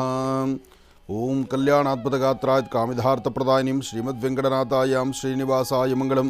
ವೆಂಕಟೇಶೋ ವಾಸುದೇವೋ ಪ್ರದ್ಯುಮ್ನೋತ ವಿಕ್ರಮಃ ಸಂಕರ್ಷಣಾನಿರುದ್ಧಶ್ಚ ಶೇಷಾದ್ರಿಪತಿರೇವ ಚ. ಶ್ರೀ ಶೋಭಕೃತ್ನಾಮ ಸಂವತ್ಸರೆ ದಕ್ಷಿಣಾಯನೆ ವರ್ಷ ಋತು ಭಾದ್ರಪದ ಮಾಸ ಶುಕ್ಲಪಕ್ಷ 27/9/2023 ಬುಧವಾರ, ತ್ರಯೋದಶಿ, ಶತಭಿಷ ನಕ್ಷತ್ರ. ಜೊತೆಗೆ ಪ್ರದೋಷ ಪೂಜೆ ಅಂತ ಇವತ್ತು ಬಹಳ ವಿಶೇಷ. 27 ಭಾಳ ವಿಶೇಷವಾಗಿದೆ. ನಾನು 29 ಅಂತ ನಾನು ಬಾಯಿ ತಪ್ಪಿ ಅಂದ್ರೂ ನೋಡಿ 29 ಬಂದರು, ಅಲ್ಲಿ 29 ಆಗೋದಿಲ್ಲ. ಯಾಕೆಂದರೆ 27 ಇವತ್ತು. 27ರಲ್ಲಿ ಆ 7 ಅಂತಕ್ಕಂಥದ್ದು 7ರ ಜೊತೆ 2 ಸೇರಿದ್ರೆ ಅಲ್ಲಿ 9 ಆಯಿತು. ಗೊತ್ತಿದ್ದೋ ಗೊತ್ತಿಲ್ಲದಿರ ಆ 9ರ ಸಂಖ್ಯೆ ಓಡಾಡ್ತಾ ಇದೆ. ಕಾರಣ ಅಲ್ಲಿ 9, ಈ ಕಡೆ 9, ಮಧ್ಯದಲ್ಲಿ 23. ಇಲ್ಲೂ ಸಹಿತ ಎಲ್ಲ ವಿಶೇಷವಾಗಿದೆ. ಏನೇ ಆದರೂ ಇವತ್ತಿನ ಒಂದು ಸಂಖ್ಯಾಶಾಸ್ತ್ರ ಆಗಲಿ, ಇವತ್ತಿನ ಒಂದು ತಿಥಿವಾರ ನಕ್ಷತ್ರ ಆಗಲಿ, ಇವತ್ತಿನ ಯೋಗಫಲ ಆಗಲಿ ಎಲ್ಲವೂ ವಿಶೇಷವಾಗಿದೆ. ಯಾಕೆಂದರೆ ಸಾಂಬ ಶಿವನ ಅನುಗ್ರಹವನ್ನು ಪಡೀಲಿಕ್ಕೆ ಭಾಳ ವಿಶೇಷವಾಗಿರ್ತಕ್ಕಂಥ ಈ ಶುಭ ದಿನ. ಹಾಗೆ ಇವತ್ತು ಯಾರೆಲ್ಲ ಹತ್ತತ್ರ ಇರ್ತಕ್ಕಂಥ ಶಿವಮಂದಿರಕ್ಕೆ ಬಂದು ಪ್ರದೋಷ ಕಾಲದಲ್ಲಿ ಶುಭ ಸಂಧ್ಯಾಕಾಲದ ಪ್ರದೋಷ ಅನುಷ್ಠಾನವನ್ನು ಕಣ್ತುಂಬಿಸ್ಕೊಳ್ಳುವಂಥದ್ದು ಮಾಡಿದ್ರೆ ನಿಮ್ಮಲ್ಲಿರ್ತಕ್ಕಂಥ ಕರ್ಮಫಲಗಳನ್ನು ಖಂಡಿತ ದೂರ ಮಾಡ್ಕೊಳ್ತೀರಿ. ಒಳ್ಳೆಯದಾಗಲಿ, ಶುಭವಾಗಲಿ. ನಮಃ ಸೂರ್ಯಾಯ ಚಂದ್ರಾಯ ಮಂಗಳಾಯ ಬುಧಾಯ ಚ ಗುರು ಶುಕ್ರ ಶನಿಭ್ಯಶ್ಚ ರಾಹುವೇ ಕೇತುವೇ ನಮಃ. ಆದಿತ್ಯಾದಿ ನವಗ್ರಹಗಳನ್ನು ಪ್ರಾರ್ಥನೆ ಮಾಡಿ ರಾಶಿಫಲದತ್ತ ಗಮನ ಹರಿಸೋಣ. ಮೊದಲನೇದಾದಂತಹದ್ದು ಮೇಷರಾಶಿ. ಮೇಷರಾಶಿ ಮೇಷಲಗ್ನ. ಮೇಷಲಗ್ನದಲ್ಲಿರ್ತಕ್ಕಂಥವ್ರಿಗೆ ಇವತ್ತು ಮಹಾವಿಷ್ಣು ಪ್ರಾರ್ಥನೆ ಬೇಕು, ಅಥವಾ ಶಿವಮಂದಿರಕ್ಕೆ ಹೋಗಿ ಬರಬೇಕು, ಅಥವಾ ಮನೆಯಲ್ಲಿರ್ತಕ್ಕಂಥ ಹಿರಿಯರು ಏನು ಹೇಳ್ತಾರೋ ಹಿರಿಯರು ಹೇಳುವಂಥ ಮಾತನ್ನು ಆಲಿಸಬೇಕು. ಯಾಕೆಂದರೆ ಸಣ್ಣ ಸಣ್ಣ ಸಮಸ್ಯೆ ದೊಡ್ಡ ದೊಡ್ಡ ಸಮಸ್ಯೆಗಳಾಗುವಂಥ ಪರಿಸ್ಥಿತಿ ಎದುರಾಗಿಬಿಡುತ್ತೆ. ಇವತ್ತು ಮೇಷರಾಶಿಯವರಿಗೆ ಮಧ್ಯಾಹ್ನ 12ರವರೆಗೂ ಒಂದು ಥರ ಭವಿಷ್ಯ ಇದ್ದರೆ 12ರ ನಂತರ ಆಗುವಂಥ ಬದಲಾವಣೆ ಸಾಕಷ್ಟು ಬೇರೆ ಥರ ಇದೆ. ಆದರೆ ಇವತ್ತು ತಾಯಿ ದುರ್ಗೆಯನ್ನು ಪ್ರಾರ್ಥನೆ ಮಾಡಿ, ದುರ್ಗಾ ಪರಮೇಶ್ವರಿ ಆರಾಧನೆ ಮಾಡಿ. ಓಂ ದುಂ ದುರ್ಗಾಯೇ ನಮಃ, ಓಂ ದುಂ ದುರ್ಗಾಯೇ ನಮಃ, ಓಂ ದುಂ ದುರ್ಗಾಯೇ ನಮಃ. ಹೀಗೆ ತಾಯಿ ದುರ್ಗಾ ಪರಮೇಶ್ವರಿಯನ್ನು ಪ್ರಾರ್ಥನೆ ಮಾಡಿ ಶಿವನ ಸಾನ್ನಿಧ್ಯಕ್ಕೆ ಬಂದು ಒಂದಿಷ್ಟು ಭಸ್ಮವನ್ನು ಕೊಟ್ಟು ಪ್ರಾರ್ಥನೆ ಮಾಡೋದ್ರಿಂದ ಮತ್ತಷ್ಟು ವಿಶೇಷವಾಗಿರ್ತಕ್ಕಂಥ ಫಲವನ್ನು ಮೇಷರಾಶಿಯವರು ಸಿದ್ಧಿಪಡಿಸ್ಕೊಳ್ತೀರಿ. ಅಷ್ಟೇ ಅಲ್ಲದಿರ ಮೇಷಲಗ್ನದಲ್ಲಿರ್ತಕ್ಕಂಥವರು ಒಂದು ಸಾಂಬ ಸದಾಶಿವನ ಸಾನ್ನಿಧ್ಯವೋ ಅಥವಾ ಶ್ರೀ ಸುಬ್ರಹ್ಮಣ್ಯೇಶ್ವರರ ಸಾನ್ನಿಧ್ಯವೋ ಅಥವಾ ವಿಶೇಷವಾಗಿರ್ತಕ್ಕಂಥ ಬಿಲ್ವ ವೃಕ್ಷವೋ ಇಂತಹ ಸಾನ್ನಿಧ್ಯಗಳಲ್ಲಿ ಹೋಗಿ ದೇವರ ದರ್ಶನ ಮಾಡಿ ಬರೋದರಿಂದ ಬಿಲ್ವ ವೃಕ್ಷದ ತಳಭಾಗದಲ್ಲಿ ನಿಂತು ಅಲ್ಲಿ ಓಂ ನಮಃ ಶಿವಾಯ ಎಂಬತಕ್ಕಂಥ ಶಿವಮಂತ್ರವನ್ನು ಆ ವೃಕ್ಷವನ್ನು ಸ್ಪರ್ಶ ಮಾಡ್ತಾ ಹೇಳೋದ್ರಿಂದಲೂ ತುಂಬ ಅನುಕೂಲವನ್ನು ತಾವು ಸಿದ್ಧಿಪಡಿಸ್ಕೊಳ್ತೀರಿ ಮೇಷರಾಶಿಯವರು. ಇನ್ನು ವೃಷಭ ರಾಶಿ.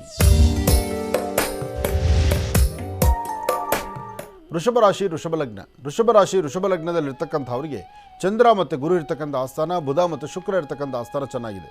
ಶುಕ್ರನ ಅನುಗ್ರಹದಿಂದ ಆರ್ಥಿಕ ಸಂಕಷ್ಟಗಳು ದೂರ ಆಗುತ್ತೆ, ಮನಸ್ಸಿಗೆ ಶಾಂತಿ ನೆಮ್ಮದಿ ಆಗುತ್ತೆ, ವ್ಯಾಪಾರ ವ್ಯವಹಾರಗಳಲ್ಲಿ ಅಭಿವೃದ್ಧಿ ಆಗುತ್ತೆ. ತಾವು ಏನು ಅಂದುಕೊಂಡಿದ್ರೋ ಅಂದುಕೊಂಡಷ್ಟು ಹೆಚ್ಚಿನ ಕೆಲಸಗಳನ್ನೇ ಸಿದ್ಧಿಪಡಿಸ್ಕೊಂಡಂಗಾಗುತ್ತೆ. ಆದರೆ ಇವತ್ತಿನ ನಿಮ್ಮ ಬದುಕಲ್ಲಿ ಹಾಕುವ ಹೆಜ್ಜೆಯಲ್ಲಿ ಒಂದಷ್ಟು ಅಚಾತುರ್ಯಗಳು ವ್ಯತ್ಯಾಸಗಳಾಗೋದ್ರಿಂದ ಯಾವುದು ಸರಿ ಯಾವುದು ತಪ್ಪು, ಯಾವುದು ಬೇಕು ಯಾವುದು ಬೇಡ, ಈ ಕನ್ಫ್ಯೂಷನಲ್ಲಿ ಇರ್ತೀರಿ. ಹಾಗೆ ಜೊತೆಯಲ್ಲಿರ್ತಕ್ಕಂಥವರು, ನಿಮ್ಮ ತುಂಬ ಹತ್ತಿರದಲ್ಲಿರ್ತಕ್ಕಂಥವರು, ನಿಮ್ಮ ಆತ್ಮೀಯರು, ನಿಮ್ಮ ಕುಲಬಾಂಧವರು ಅಥವಾ ನಿಮ್ಮ ಮೇಲಧಿಕಾರಿಗಳು, ಇಂತಹವರಿಂದ ಸಣ್ಣ ಪುಟ್ಟಕ್ಕೆ ಒಂದು ಬೇಡವಾದಂಥ ಮಾತುಗಳನ್ನು ಆಲಿಸಬೇಕಾಗತ್ತೆ. ಆ ಮಾತುಗಳಿಂದಲೇ ನಿಮ್ಮ ಮನಸ್ಸು ತುಂಬ ನೊಂದುಕೊಳ್ಳುವಂಥ ಪರಿಸ್ಥಿತಿ ಆಗುತ್ತೆ. ಆದರೆ ಇವತ್ತು ತಾವು ಅಂದುಕೊಂಡಷ್ಟು ಲಾಭವನ್ನಾಗಿ ನೀವು ಸಿದ್ಧಿಪಡಿಸ್ಕೊಳ್ಬೇಕಾದ್ರೆ, ನಿಮ್ಮ ಜಾತಕದಲ್ಲಿರ್ತಕ್ಕಂಥ ದೋಷ ದೂರ ಆಗಬೇಕಾದ್ರೆ ನೀವು ಗಣಪತಿಯನ್ನು ಪ್ರಾರ್ಥನೆ ಮಾಡ್ತಕ್ಕಂಥದ್ದು ಬಹಳ ಉತ್ತಮ. ಏಕದಂತಾಯುಧ್ಮಹೇ ವಕ್ರತುಂಡಾಯ ಧೀಮಹಿ ತನ್ನೋದಂತೆ ಪ್ರಚೋದಯಾತ್. ಗಣಪತಿಯನ್ನು ಆರಾಧನೆ ಮಾಡಿ ಇಷ್ಟಾರ್ಥವನ್ನು ಖಂಡಿತ ಸಿದ್ಧಿಪಡಿಸ್ಕೊಳ್ತೀರಿ. ಹಾಗೆ ಇವತ್ತಿನ ದಿವಸ ಮತ್ತೊಂದು ವಿಶೇಷತೆ ಇದೆ.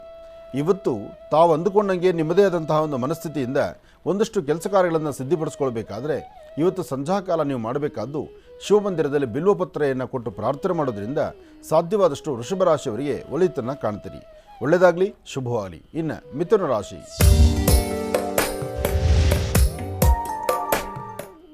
ಮಿಥುನ ಲಗ್ನದಲ್ಲಿರ್ತಕ್ಕಂಥವ್ರಿಗೆ ಬುಧ ಮತ್ತು ಚಂದ್ರ ಇರ್ತಕ್ಕಂಥ ಆಸ್ಥಾನ, ಗುರು ಮತ್ತು ಶುಕ್ರ ಇರ್ತಕ್ಕಂಥ ಆಸ್ಥಾನ ಚೆನ್ನಾಗಿದೆ. ನಿಮ್ಮ ವರ್ಚಸ್ಸು, ತೇಜಸ್ಸು, ತಾವು ಮಾಡುವಂಥ ಕೆಲಸ, ವೃತ್ತಿಧರ್ಮ, ಅಭಿವೃದ್ಧಿ ಎಲ್ಲವೂ ಸಹಿತ ಮಹತ್ತರವಾಗಿರ್ತಕ್ಕಂಥದ್ದೇ. ಆದರೆ ಬೇಡದ ವಿಚಾರಗಳನ್ನೇ ತುಂಬ ತಲೆಗೆ ಹಾಕ್ಕೊಂಡ್ಬಿಡ್ತೀರಿ. ಒಂದಷ್ಟು ಮನಸ್ಸಿಗೆ ನೋವು ಉಂಟಾಗುವಂಥ ಪರಿಸ್ಥಿತಿ ಆಗುತ್ತೆ. ಒಂದಷ್ಟು ಜಯವನ್ನು ಸಿದ್ಧಿಪಡಿಸ್ಕೊಳ್ಳುವಂತಹ ಯೋಗಫಲ ಆಗುತ್ತೆ. ಏನು ಬೇಕು ಏನು ಬೇಡ ಎಂಬತಕ್ಕಂಥದ್ದರ ಸರಿಯಾದಂಥ ಆಲೋಚನೆ ನೀವು ಮಾಡಬೇಕಾದ್ರೂ ನಿಮ್ಮ ಮನಸ್ಸಲ್ಲಿರ್ತಕ್ಕಂತಹ ಒಂದಷ್ಟು ನೋವನ್ನು ದೂರ ಮಾಡಿಕೊಂಡು ಆದಷ್ಟು ಕುಲದೇವರನ್ನು ಪ್ರಾರ್ಥನೆ ಮಾಡ್ತಾ, ಮನೆಯಲ್ಲಿ ಸಾಧ್ಯವಾದಷ್ಟು ಯಾರಾದರೂ ಒಬ್ಬರು ಹಿರಿಯರಿದ್ದರೆ ಆ ಹಿರಿಯರು ಯಾರಾದರೂ ಸರಿ ಅವರ ಪಾದ ಮುಟ್ಟಿ ನಮಸ್ಕಾರ ಮಾಡಿ ಒಂದಷ್ಟು ಸಕ್ಕರೆನೋ ಬೆಲ್ಲನೋ ಚೂರು ಜೇನುತುಪ್ಪನೋ ಸಿಹಿ ಪದಾರ್ಥವನ್ನು ಅವ್ರಿಗೂ ಕೊಟ್ಟು ಅವ್ರ ಕೈಯಿಂದ ನೀವು ತಗೊಂಡು ಒಳ್ಳೆ ಮನಸ್ಸಿನಿಂದ ಬಂದರೆ ಮತ್ತಷ್ಟು ವಿಶೇಷವಾದಂಥ ಫಲವನ್ನು ಮಿಥುನ ರಾಶಿಯವರು ಸಿದ್ಧಿಪಡಿಸ್ಕೊಳ್ತೀರಿ. ಆದರೆ ಶಿವಮಂದಿರದಲ್ಲಿ ಇವತ್ತಿನ ದಿವಸ ಗೋಕ್ಷೀರವನ್ನು ಕೊಟ್ಟು ಒಂದು ಪ್ರಾರ್ಥನೆ ಮಾಡೋದ್ರಿಂದ ಪ್ರದೋಷ ಕಾಲದ ಸಂಪೂರ್ಣ ಫಲವನ್ನು ತಾವು ಸಿದ್ಧಿಪಡಿಸ್ಕೊಳ್ತೀರಿ. ಇನ್ನು ಕರ್ಕಾಟಕ ರಾಶಿ. ಕರ್ಕಾಟಕ ಲಗ್ನದಲ್ಲಿರ್ತಕ್ಕಂಥವ್ರಿಗೆ ಬುಧ ಮತ್ತು ಚಂದ್ರ ಇರ್ತಕ್ಕಂಥ ಆಸ್ಥಾನ, ಗುರು ಮತ್ತು ಶುಕ್ರ ಇರ್ತಕ್ಕಂಥ ಆಸ್ಥಾನ ಚೆನ್ನಾಗಿದೆ. ತುಂಬ ದಿನಗಳ ನಂತರ ನಿಮ್ಮ ಆರ್ಥಿಕ ಪರಿಸ್ಥಿತಿ, ವ್ಯಾಪಾರ ವ್ಯವಹಾರ, ಭೂಮಿಗೆ ಸಂಬಂಧಪಟ್ಟದ್ದು, ಜೊತೆಗೆ ಏನಾದರೂ ಒಂದು ಲೇವಾದೇವಿ ಮಾಡಿದ್ರೆ ಅದರಿಂದ ಒಂದು 4 ಕಾಸು ಸಂಪಾದನೆ ಮಾಡುವಂಥದ್ದು, ಹೊಸದಾಗಿ ಏನಾದ್ರು ಮಾಡಬೇಕು ಅಂದ್ಕೊಂಡ್ರೆ ಅದಕ್ಕೊಂದು ಪೂರ್ಣವಾಗಿ ಫಲ ಸಿಗ್ತಕ್ಕಂಥದ್ದು, ಹಾಗೆ ನನ್ನದು ತನ್ನದು ಅಂತೇಳಿ ನೀವು ಏನು ಆಲೋಚನೆ ಮಾಡ್ತಾ ಇದ್ದೀರೋ ನಿಮ್ಮ ಒಳಮನಸ್ಸು ಏನು ಹೇಳುತ್ತೋ ಅದಕ್ಕೆ ಸಂಬಂಧಪಡ್ತಕ್ಕಂಥ ರೀತಿ ಬದುಕನ್ನು ಕಟ್ಕೊಳ್ಳುವಂಥದ್ದು. ಅದಕ್ಕಿಂತ ಮುಖ್ಯವಾಗಿ ಆರೋಗ್ಯದಲ್ಲಿ ತುಂಬ ಚೇತರಿಕೆ ಬರುವಂಥದ್ದು. ಒಂದಷ್ಟು ಜನ ಕರ್ಕಾಟಕ ರಾಶಿಯವರಿಗೆ ಶೀತಬಾಧೆ, ಅರ್ಧ ತಲೆನೋವು ಅಥವಾ ಹೃದಯಕ್ಕೆ ಸಂಬಂಧಪಟ್ಟ ಕಾಯಿಲೆ ಅಥವಾ ಚರ್ಮಕ್ಕೆ ಸಂಬಂಧಪಟ್ಟದ್ದು, ಕಣ್ಣಿನ ದೋಷ ಬರ್ತಕ್ಕಂಥದ್ದು, ಇಂತಹ ನೋವುಗಳಲ್ಲಿ ತಾವಿದ್ದರೆ ಇದರಿಂದ ಬೇಗ ಹೊರಗಡೆ ಬರ್ತೀರಿ. ಆದಷ್ಟು ಇವತ್ತಿನ ದಿವಸ ನೀವು ಮಾಡಬೇಕಾದ್ದು ಬಿಲ್ವಪತ್ರೆ ಮತ್ತು ಭಸ್ಮ ಇದನ್ನು ಶಿವಮಂದಿರದಲ್ಲಿ ಕೊಟ್ಟು ಕರ್ಕಾಟಕ ರಾಶಿಯವರು ಪ್ರಾರ್ಥನೆ ಮಾಡೋದ್ರಿಂದ ಮತ್ತಷ್ಟು ಅನುಕೂಲವನ್ನು ತಾವು ಸಿದ್ಧಿಪಡಿಸ್ಕೊಳ್ತೀರಿ. ಒಳ್ಳೆಯದಾಗಲಿ, ಶುಭವಾಗಲಿ. ಇನ್ನು ಬಹಳ ವಿಶೇಷವಾಗಿ ಇಂದಿನ ಭಾಗದಲ್ಲಿ ಕರ್ಕಾಟಕ ರಾಶಿಯವರೆಗೂ ಕೂಡ ರಾಶಿಫಲಗಳನ್ನ ತಿಳ್ಕೊಂಡಿದ್ದೇವೆ. ಇನ್ನು ಈಗ ಸಿಂಹ ರಾಶಿಯಿಂದ ರಾಶಿಫಲಗಳನ್ನು ಮುಂದುವರಿಸಬೇಕು. ಗುರುಗಳೇ, ಸಿಂಹ ರಾಶಿಯಿಂದ ರಾಶಿಫಲಗಳನ್ನು ಮುಂದುವರಿಸೋಣ. ಖಂಡಿತ. ಇನ್ನು ಸಿಂಹರಾಶಿ. ಸಿಂಹರಾಶಿ ಸಿಂಹಲಗ್ನ. ಸಿಂಹರಾಶಿ ಸಿಂಹಲಗ್ನದಲ್ಲಿರ್ತಕ್ಕಂಥವ್ರಿಗೆ ಚಂದ್ರ ಮತ್ತು ಗುರು ಇರ್ತಕ್ಕಂಥ ಆಸ್ಥಾನ, ಬುಧ ಮತ್ತು ಶುಕ್ರ ಇರ್ತಕ್ಕಂಥ ಆಸ್ಥಾನ ಚೆನ್ನಾಗಿದೆ. ಶುಕ್ರನ ಅನುಗ್ರಹದಿಂದಲೇ ಸಾಕಷ್ಟು ಫಲಾಫಲಗಳನ್ನು ಸಿದ್ಧಪಡಿಸ್ಕೊಳ್ಬಹುದು. ಅದರಲ್ಲೂ ಇವತ್ತಿನ ದಿವಸ ಸಿಂಹರಾಶಿಯಲ್ಲಿ ಇರ್ತಕ್ಕಂಥವರು 11 ಗಂಟೆ 40 ನಿಮಿಷದಿಂದ 3:20ರವರೆಗೂ, 11:40ರಿಂದ 3 ಗಂಟೆ 20 ನಿಮಿಷ ಆದಷ್ಟು ಎಚ್ಚರಿಕೆಯ ನಡೀತಕ್ಕಂಥದ್ದು ಬಹಳ ಉತ್ತಮ. ತಾವು ಮಾಡುವಂಥ ಕೆಲಸಗಳಲ್ಲಿ ಏನಾದರೂ ಒಂದು ಬದಲಾವಣೆ ತಂದುಕೊಳ್ಬೇಕಾದ್ರೆ ಇವತ್ತು ನೀವು ತೆಗೆದುಕೊಳ್ಳುವಂಥ ನಿಲುವು ತೀರ್ಮಾನ ಹೆಚ್ಚಿನ ಫಲವನ್ನು ಸಿದ್ಧಪಡಿಸ್ಕೊಳ್ತಕ್ಕಂಥದ್ದು. ಇದರ ಜೊತೆಗೆ ಸಾಧ್ಯವಾದರೆ ಒಂದಷ್ಟು ಜನಕ್ಕೆ ತಾವು ಏನಾದರೂ ಒಂದಿಷ್ಟು ತಿನ್ನಲಿಕ್ಕೆ ಒಂಚೂರು ಪದಾರ್ಥಗಳನ್ನು ಕೊಟ್ಟು ನಿಮ್ಮ ಮನೆ ದೇವರ ಪ್ರಾರ್ಥನೆ ಮಾಡಿ ತದನಂತರ ನಿಮ್ಮ ಕೆಲಸ ಕಾರ್ಯಗಳ ಗಮನ ಕೊಟ್ಟರೆ ಮತ್ತಷ್ಟು ವಿಶೇಷವಾದಂಥ ಫಲವನ್ನು ಸಿದ್ಧಪಡಿಸ್ಕೊಳ್ತೀರಿ. ಇದರ ಜೊತೆಗೆ ಸಿಂಹರಾಶಿಯಲ್ಲಿ ಇರ್ತಕ್ಕಂಥವರು ತಾವು ಧರಿಸುವಂಥ ವಸ್ತ್ರ ಯಾವುದೇ ವರ್ಣದ್ದಾದರೂ ಒಂದು ಅಂಗೈಗಳ ಕರ್ಚೀಫ್ ಆದರೂ ಸಹಿತ ಕೆಂಪು ಬಣ್ಣದನ್ನು ತಾವು ಇಟ್ಕೊಂಡಿದ್ದರೆ, ಕೆಂಪು ಬಣ್ಣದ ವಸ್ತ್ರ, ಕೆಂಪು ಬಣ್ಣದ ಕುಂಕುಮ ಅಥವಾ ಕೆಂಪು ಬಣ್ಣದ ದಾರ ಇಂತಹದ್ದನ್ನು ತಾವು ತಮ್ಮ ಬಳಿ ಇಟ್ಕೊಳ್ಳೋದ್ರಿಂದ ಇವತ್ತು ಬಂದೊದಗುವಂಥ ಯಾವುದೇ ಒಂದು ಸಮಸ್ಯೆಗಳಿಗಾದರೂ ಸಮಸ್ಯೆಗೊಂದು ಪರಿಹಾರವನ್ನು ಅಲ್ಲಿಂದಲೇ ಕಂಡುಕೊಳ್ತೀರಿ. ಒಳ್ಳೆಯದಾಗಲಿ, ಶುಭವಾಗಲಿ. ಇವತ್ತು ತಪ್ಪದಿರ ತಾವು ಮಾಡಬೇಕಾಗಿರ್ತಕ್ಕಂಥದ್ದು ಸೋಮೇಶ್ವರ, ಸುಂದರೇಶ್ವರ, ಪರಮೇಶ್ವರನ ಸಾನ್ನಿಧ್ಯಕ್ಕೆ ಬಂದಾಗ ಕೆಂಪು ಗಂಧವನ್ನಾಗಲಿ ಅಥವಾ ಕೆಂಪು ವರ್ಣದ ಕುಂಕುಮವಾಗಲಿ ಅಥವಾ ಕೆಂಪು ವರ್ಣದ ಪುಷ್ಪಗಳನ್ನಾಗಲಿ ಶಿವಮಂದಿರಕ್ಕೆ ಕೊಟ್ಟು ಪ್ರಾರ್ಥನೆ ಮಾಡಿ ಮತ್ತಷ್ಟು ವಿಶೇಷವಾದಂಥ ಫಲವನ್ನು ಸಿದ್ಧಪಡಿಸ್ಕೊಳ್ತೀರಿ. ಇನ್ನು ಕನ್ಯಾ ರಾಶಿ. ಕನ್ಯಾ ರಾಶಿ ಕನ್ಯಾ ಲಗ್ನ. ಕನ್ಯಾ ರಾಶಿ ಕನ್ಯಾ ಲಗ್ನದಲ್ಲಿರ್ತಕ್ಕಂಥವರಿಗೆ ಚಂದ್ರ ಮತ್ತು ಗುರು ಇರ್ತಕ್ಕಂಥ ಆಸ್ಥಾನ, ಬುಧ ಮತ್ತು ಶುಕ್ರ ಇರ್ತಕ್ಕಂಥ ಆಸ್ಥಾನ ಚೆನ್ನಾಗಿದೆ. ಶುಕ್ರನ ಅನುಗ್ರಹದಿಂದ ಇಷ್ಟಾರ್ಥವನ್ನು ಸಿದ್ಧಪಡಿಸ್ಕೊಳ್ತೀರಿ. ಆರ್ಥಿಕ ಪರಿಸ್ಥಿತಿಯನ್ನು ಅಭಿವೃದ್ಧಿ ತಂದುಕೊಳ್ತೀರಿ. ಫಲಾಫಲಗಳಲ್ಲಿ ಏನಾದರೂ ಒಂದು ಬದಲಾವಣೆ ತಂದುಕೊಳ್ತೀರಿ. ಆದರೆ ಮಾಡುವ ಯಾವುದೇ ಒಂದು ಕೆಲಸಗಳಾದರೂ ಅದರ ಫಲಗಳು ಸಾಕಷ್ಟು ಅಭಿವೃದ್ಧಿ ಆಗಬೇಕಾದ್ರೆ ದೂರಭಾರ ಪ್ರಯಾಣ ಮಾಡಬೇಕು ಎಂಬತಕ್ಕಂಥ ಚಿಂತನೆಯನ್ನು ಬಿಟ್ಟು ಆದಷ್ಟು ಇರ್ತಕ್ಕಂಥ ಸಾನ್ನಿಧ್ಯಗಳಲ್ಲೇ ಒಂದಷ್ಟು ಆರ್ಥಿಕ ಪರಿಸ್ಥಿತಿ ಅಭಿವೃದ್ಧಿ ಬಗ್ಗೆ ಚಿಂತನೆ ಮಾಡಿ. ಕನ್ಯಾ ರಾಶಿಯಲ್ಲಿರ್ತಕ್ಕಂಥವರ ಸಮಸ್ಯೆಗಳಿಗೊಂದು ಸೂಕ್ತ ಪರಿಹಾರ ಅಂದರೆ ಸ್ವಾಮಿಗೆ ಭಸ್ಮವನ್ನು ಧಾರಣೆ ಮಾಡಿದಾಗ ಆ ಭಸ್ಮ ಧಾರಣೆ ಮಾಡಿರ್ತಕ್ಕಂಥ ಕಾಲವನ್ನು ಕಣ್ತುಂಬಿಸ್ಕೊಳ್ತಕ್ಕಂಥದ್ದು, ಜೊತೆಗೆ ಬಿಲ್ವಪತ್ರೆಯನ್ನು ಶಿವಮಂದಿರಕ್ಕೆ ಕೊಟ್ಟು ಪ್ರಾರ್ಥನೆ ಮಾಡ್ತಕ್ಕಂಥದ್ದು, ಕನಿಷ್ಠ ಪಕ್ಷ 108 ಬಾರಿ ಆದರೂ ಓಂ ನಮಃ ಶಿವಾಯ ಎಂಬತಕ್ಕಂಥ ಶಿವಮಂತ್ರವನ್ನು ಕನ್ಯಾ ರಾಶಿಯವರು ಹೇಳಿದ ನಂತರ ಬಿಲ್ವಪತ್ರೆಯನ್ನು ಶಿವಮಂದಿರಕ್ಕೆ ಕೊಡೋದ್ರಿಂದ ಮತ್ತಷ್ಟು ವಿಶೇಷವಾಗಿರ್ತಕ್ಕಂಥ ಫಲವನ್ನು ತಾವು ಸಿದ್ಧಪಡಿಸ್ಕೊಳ್ತೀರಿ. ಒಳ್ಳೆಯದಾಗಲಿ, ಶುಭವಾಗಲಿ. ಇನ್ನು ತುಲಾರಾಶಿ. ತುಲಾರಾಶಿ ತುಲಾಲಗ್ನ. ತುಲಾರಾಶಿ ತುಲಾಲಗ್ನದಲ್ಲಿರ್ತಕ್ಕಂಥವ್ರಿಗೆ ಆರೋಗ್ಯ, ವ್ಯವಹಾರ, ಕೆಲಸ ಕಾರ್ಯಗಳು ಎಲ್ಲ ಕಡೆಯಿಂದಲೂ ಒಂದಲ್ಲ ಒಂಥರ ಅಡಚಣೆಗಳಿದೆ. ಮನಸ್ಸಿಗೆ ಅಸಮಾಧಾನ ಇದೆ. ಹಾಗಂತ ಭಯಪಡಬೇಕಾದ್ದಿಲ್ಲ. ಭಗವಂತ ಆಯಾ ಕಾಲಕ್ಕೆ ಏನು ಕೊಟ್ಟರು ಕೊಟ್ಟದ್ದನ್ನು ಸರಿಪಡಿಸ್ಕೊಳ್ಳೋದಕ್ಕೋ ಅಥವಾ ಬಂದ ದೋಷದಿಂದ ಮುಕ್ತರಾಗಲಿಕ್ಕೋ ಅಥವಾ ಯಾವುದೋ ಒಂದು ಉಪಾಯವನ್ನು ಮತ್ತೆ ತೋರಿಸೇ ಇರ್ತಾರೆ. ಯಾವುದೂ ಕೆಟ್ಟದ್ದಲ್ಲ, ಯಾವ ರಾಶಿಯೂ ಕೆಟ್ಟದ್ದಲ್ಲ, ಯಾವ ನಕ್ಷತ್ರವೂ ಕೆಟ್ಟದ್ದಲ್ಲ. ರಾಶಿ ನಕ್ಷತ್ರಗಳು ಕೆಟ್ಟದ್ದಾದರೆ ತಡ್ಕೊಳ್ಳೋದಕ್ಕೆ ಆಗೋಲ್ಲ. ಒಂದಷ್ಟು ಜನ ಹೇಳ್ತಾರಲ್ಲ, ಮೂಲ ನಕ್ಷತ್ರದಲ್ಲಿ ಜನಿಸಿದ್ದೀರಿ ಅಂದರೆ ಅಯ್ಯೋ ನಿಮ್ಮ ಹಣೆ ಬರ ಅಷ್ಟೇ. ಕರ್ಕಾಟಕ ರಾಶಿ ಆದರೆ ಅಯ್ಯೋ ನೀವು ಹೇಳೋದೇ ಇಲ್ಲ. ಹಾಗೆ ಈ ತುಲಾರಾಶಿ ಬಗ್ಗೆ ಒಂದಷ್ಟು ಜನ ಅಲ್ಲ, ಯಾರೋ ಒಬ್ಬ ಪುಣ್ಯಾತ್ಮ ತುಲಾರಾಶಿ ಬಗ್ಗೆ ಬಹಳಷ್ಟು ಕೇವಲವಾಗಿ ಆಲೋಚನೆ ಮಾಡಿ ಮಾತಾಡ್ದ. ಅಂದರೆ ತುಲಾರಾಶಿಯವರು ಹೀಗೇ ಇರ್ತಾರೆ, ಅವ್ರ ಬದುಕೇ ಇದು, ಅವರು ಇಷ್ಟೇ ಅವರು ಏನು ಯಾವುದೇ ಕಾಲಕ್ಕೂ ಸಹಿತ ಅಭಿವೃದ್ಧಿ ಇಲ್ಲ ಅಥವಾ ಅವರಿಂದ ಬರೀ ಇನ್ನೊಬ್ಬರು ತೊಂದರೆ ಅಂತಲೇ ಹೇಳ್ತಕ್ಕಂಥ ಪರಿಸ್ಥಿತಿಯನ್ನು ನಮ್ಮ ಕಿವಿಗೊಬ್ಬರು ತಂದು ಹಾಕೋದು. ಆದರೆ ಒಂದು ವಿಚಾರ ತಿಳ್ಕೊಳ್ಳಿ, ತುಲಾರಾಶಿಯವರಲ್ಲಿರ್ತಕ್ಕಂಥ ಗುಣ, ಆ ರಾಶಿಗೆ ಸಂಬಂಧಪಡ್ತಕ್ಕಂಥ ಶುಕ್ರ, ಅವರ ಮುಖದ ವರ್ಚಸ್ಸು, ಅವರ ಅಭಿವೃದ್ಧಿ, ಅವರ ಒಂದು ಪ್ರತಿನಿತ್ಯ ಇರತಕ್ಕಂಥ ಅವರ ಒಳ್ಳೆಯ ಮನಸ್ಸು, ಜೊತೆಗೆ ಇನ್ನೊಬ್ಬರ ಅನುಕೂಲಕ್ಕೂ ಇನ್ನೊಬ್ಬರ ಜೀವನದಲ್ಲೂ ಬೆಳಕಾಗಬೇಕು ಎಂಬತಕ್ಕಂಥ ಚಿಂತನೆ ತುಲಾರಾಶಿಯವರಿಗಿದೆ ಅಂತಕ್ಕಂಥದ್ದನ್ನು ಅರ್ಥಕೊಳ್ಬೇಕು. ಹಾಗೆ ತುಲಾರಾಶಿ ತುಲಾಲಗ್ನದಲ್ಲಿರ್ತಕ್ಕಂಥವರು ಇವತ್ತಿನ ದಿವಸ ಸ್ವಾಮಿಗೆ ಸಾಂಬ ಸದಾಶಿವರಿಗೆ ಒಂದೆರಡು ಬಿಲ್ವಪತ್ರೆನೋ, ಒಂದಷ್ಟು ರುದ್ರಾಕ್ಷಿಯೋ ಅಥವಾ ಒಂದಿಷ್ಟು ಭಸ್ಮವೋ ಅಥವಾ ಎಲ್ಲಕ್ಕಿಂತ ಮುಖ್ಯವಾಗಿ ಒಂದಷ್ಟು ಗೋಕ್ಷೀರ ನೋಡಿ, ಸರ್ವದೋಷಗಳನ್ನು ಸರ್ವ ಪಾಪಗಳನ್ನು ದೂರ ಮಾಡುವ ಚೈತನ್ಯ ಒಂದು ಗೋಮಾತೆಗಿದೆ. ಅದರಲ್ಲೂ ಕೃಷ್ಣವರ್ಣದ ಗೋವು, ಕಪ್ಪು ಬಣ್ಣದ ಆಕಳನ್ನು ಮುಟ್ಟಿ ನಮಸ್ಕಾರ ಮಾಡಿ, ಕಪ್ಪು ಬಣ್ಣದ ಆಕಳ ಹಾಲು ನೋಡಿ, ಕಪ್ಪು ಬಣ್ಣದ ಆಕಳ ಹಾಲನ್ನು ಅಂದರೆ ಹಸುವಿನ ಹಾಲನ್ನು ಶಿವಮಂದಿರಕ್ಕೆ ಕೊಟ್ಟು ಪ್ರಾರ್ಥನೆ ಮಾಡಿದರೆ ತುಲಾರಾಶಿಯವರು ನಿಮ್ಮೊಳಗಿರುವಂಥ ನಿಮ್ಮ ಒಂದು ಸುತ್ತಮುತ್ತ ಪರಿಸರದಲ್ಲಿರುವಂಥ ಅಥವಾ ನಿಮಗೆ ಬಂದು ಒದಗಿರುವಂಥ ಸಮಸ್ಯೆಗಳಿಂದ ಖಂಡಿತ ಬೇಗ ಬರ್ತೀರಿ. ಅದಕ್ಕೆ ಕಪಿಲವರ್ಣ ಅಂತ ಹೇಳ್ತಾರೆ. ಇವತ್ತಿಗೂ ಶಿವಾಲಯಗಳಲ್ಲಿ ಕಪಿಲವರ್ಣದ ಅಂದರೆ ಕೃಷ್ಣವರ್ಣದ ಗೋವುಗಳ ಹಾಲನ್ನೇ ಸ್ವಾಮಿಗೆ ಅಭಿಷೇಕ ಮಾಡುವಂಥದ್ದು ಸಾಕಷ್ಟು ಕಡೆ ನಾವು ನೋಡಿದ್ದೇವೆ. ಒಳ್ಳೆಯದಾಗಲಿ, ಶುಭವಾಗಲಿ. ಇನ್ನು ವೃಶ್ಚಿಕ ರಾಶಿ.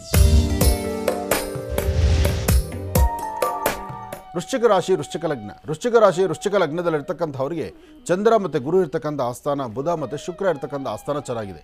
ಬುಧನ ಆಸ್ಥಾನ ಚೆನ್ನಾಗಿದೆ ಅಂದಾಗ ನಿಮ್ಮ ಒಳ್ಳೆ ಮನಸ್ಸಿನಿಂದ ತಾವು ಏನು ಚಿಂತನೆ ಮಾಡಿದ್ರೂ ಎಲ್ಲವೂ ಸರಿ ಹೋಗುತ್ತೆ.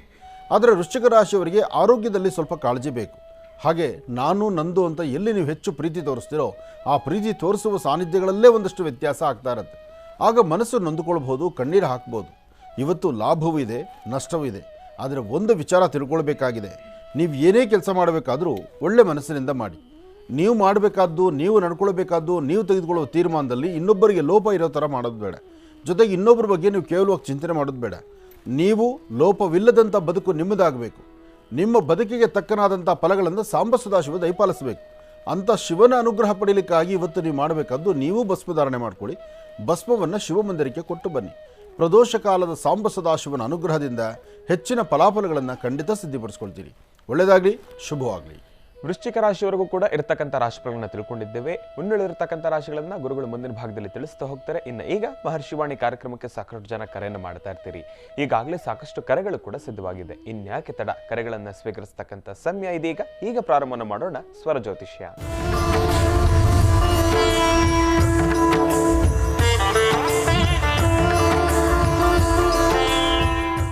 ಬನ್ನಿ, ಕಾರ್ಯಕ್ರಮಕ್ಕೆ ಮೊದಲು ಯಾರು ಕರೆ ಮಾಡಿದ್ದಾರೆ ಅನ್ನೋದನ್ನ ತಿಳ್ಕೋಣ. ಹಲೋ ಹಲೋ ಅಮ್ಮ, ನಮಸ್ತೆ. ಚೆನ್ನಾಗಿದ್ದೀರಾ?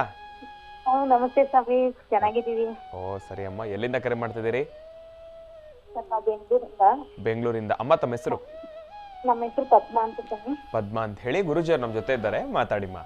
ಹಲೋ. ಹಲೋ ಗುರುಜಿ, ನಮಸ್ತೆ ಗುರುಜಿ. ನಮಸ್ತೆ ತಾಯಿ, ಚೆನ್ನಾಗಿದ್ದೀರಮ್ಮ? ಗುರುಜಿ ಚೆನ್ನಾಗಿದ್ದೀವಿ. ಹೇಳಿಮ್ಮ. ಗುರುಜಿ, ನನ್ಗೆ ಆರೋಗ್ಯದಲ್ಲಿ ಸುಮಾರು ಒಂದ್ 2 ವರ್ಷದಿಂದ ತುಂಬಾ ಪ್ರಾಬ್ಲಮ್ ಗುರುಜಿ. ಏನು ಸಮಸ್ಯೆ ಆಗ್ತದೆ? ಸ್ಕ್ಯಾನಿಂಗು ಎಲ್ಲ ನಾರ್ಮಲ್ ಅಂತಾರೆ. ಸ್ವಲ್ಪ ಗರ್ಭಕೋಶ ಏನೋ ದಪ್ಪ ಇದೆ ಅಂತ ಹೇಳ್ತಾ ಇದ್ದಾರೆ ಗುರುಜಿ. ಬ್ಲೀಡಿಂಗು ತಿಂಗಳಾನ್ಗಟ್ಲೆ ಹೋಗುತ್ತೆ ಗುರುಜಿ ನಮ್ಗೆ. ಓಹೋ.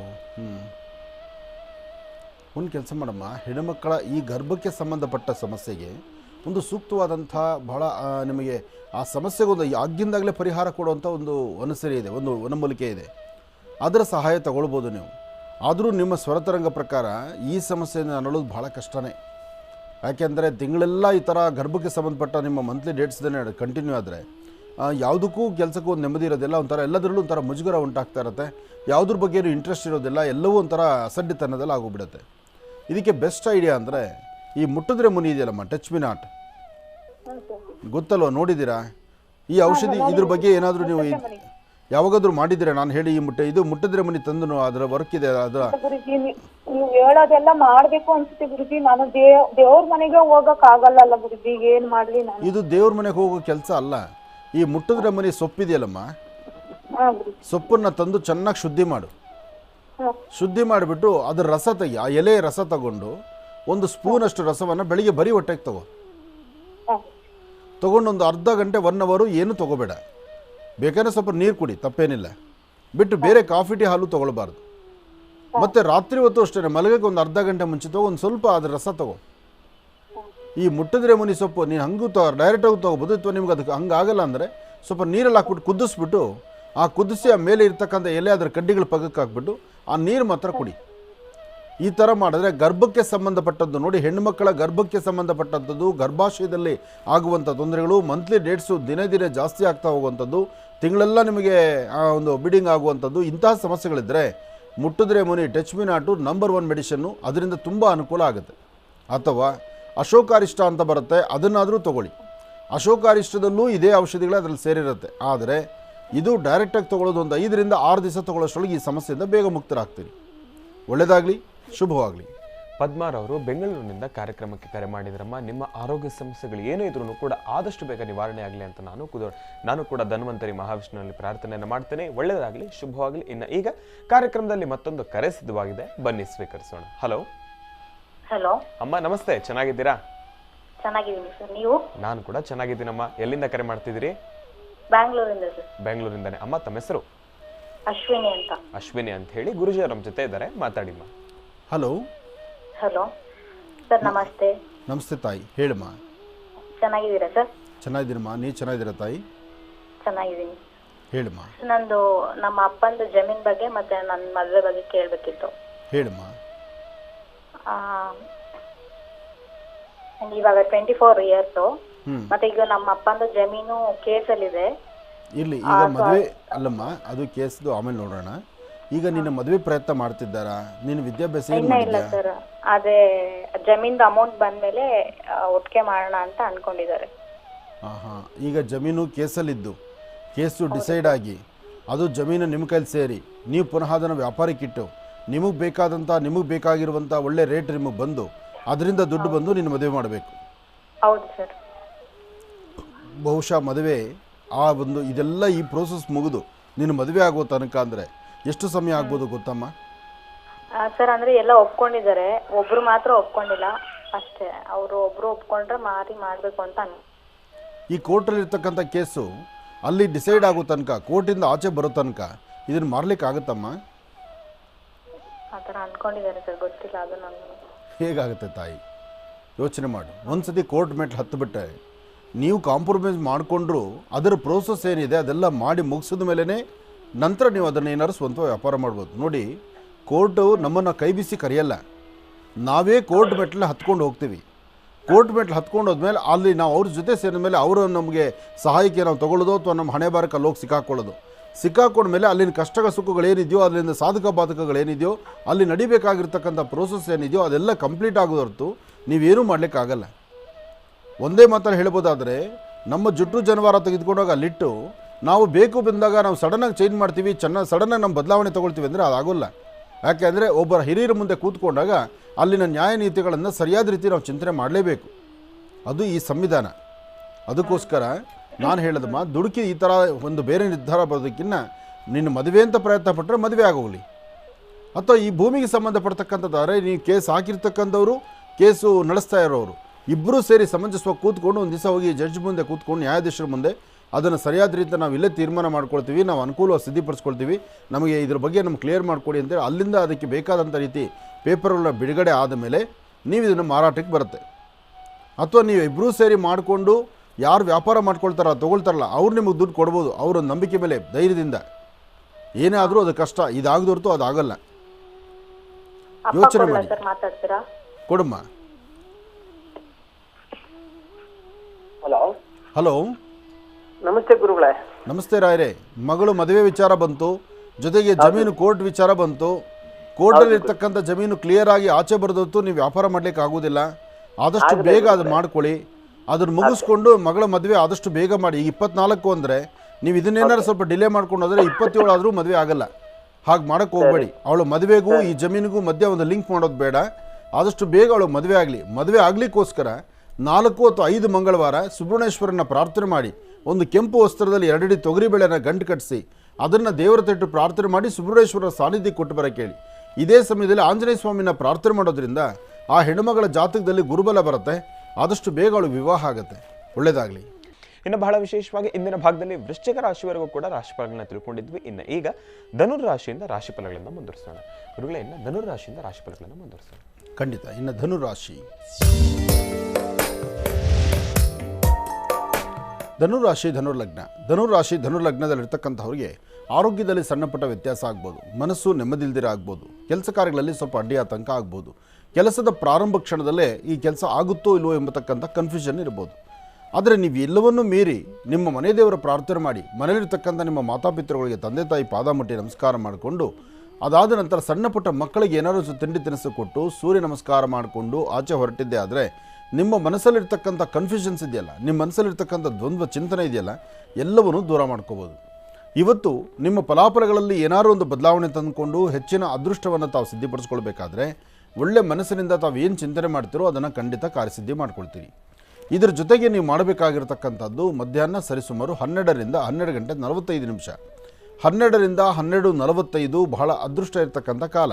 ಈ ಸಮಯದಲ್ಲಿ ತಾವು ಏನು ಚಿಂತನೆ ಮಾಡಿದ್ರೂ, ಯಾವೊಂದು ಫಲಗಳ ಬಗ್ಗೆ ಆಲೋಚನೆ ಮಾಡಿದ್ರೂ ಎಲ್ಲವನ್ನೂ ಕಾರ್ಯಸಿದ್ಧಿ ಮಾಡ್ಕೊಳ್ತೀರಿ. ಇದರ ಜೊತೆಗೆ ನೀವು ಏನೇ ಒಂದು ವೃತ್ತಿ ಧರ್ಮದ ಅಭಿವೃದ್ಧಿ ಬಗ್ಗೆ ಚಿಂತನೆ ಮಾಡಬೇಕಾದ್ರೂ, ಕೆಲಸ ಕಾರ್ಯಗಳಲ್ಲಿ ಏನಾದರೂ ಒಂದು ಬದಲಾವಣೆ ತಂದುಕೊಳ್ಬೇಕಾದ್ರೂ ಇವತ್ತು ಶೀಘ್ರವಾಗಿ ಕಾರ್ಯಸಿದ್ಧಿಯನ್ನು ಸಿದ್ಧಪಡಿಸ್ಕೊಳ್ತೀರಿ.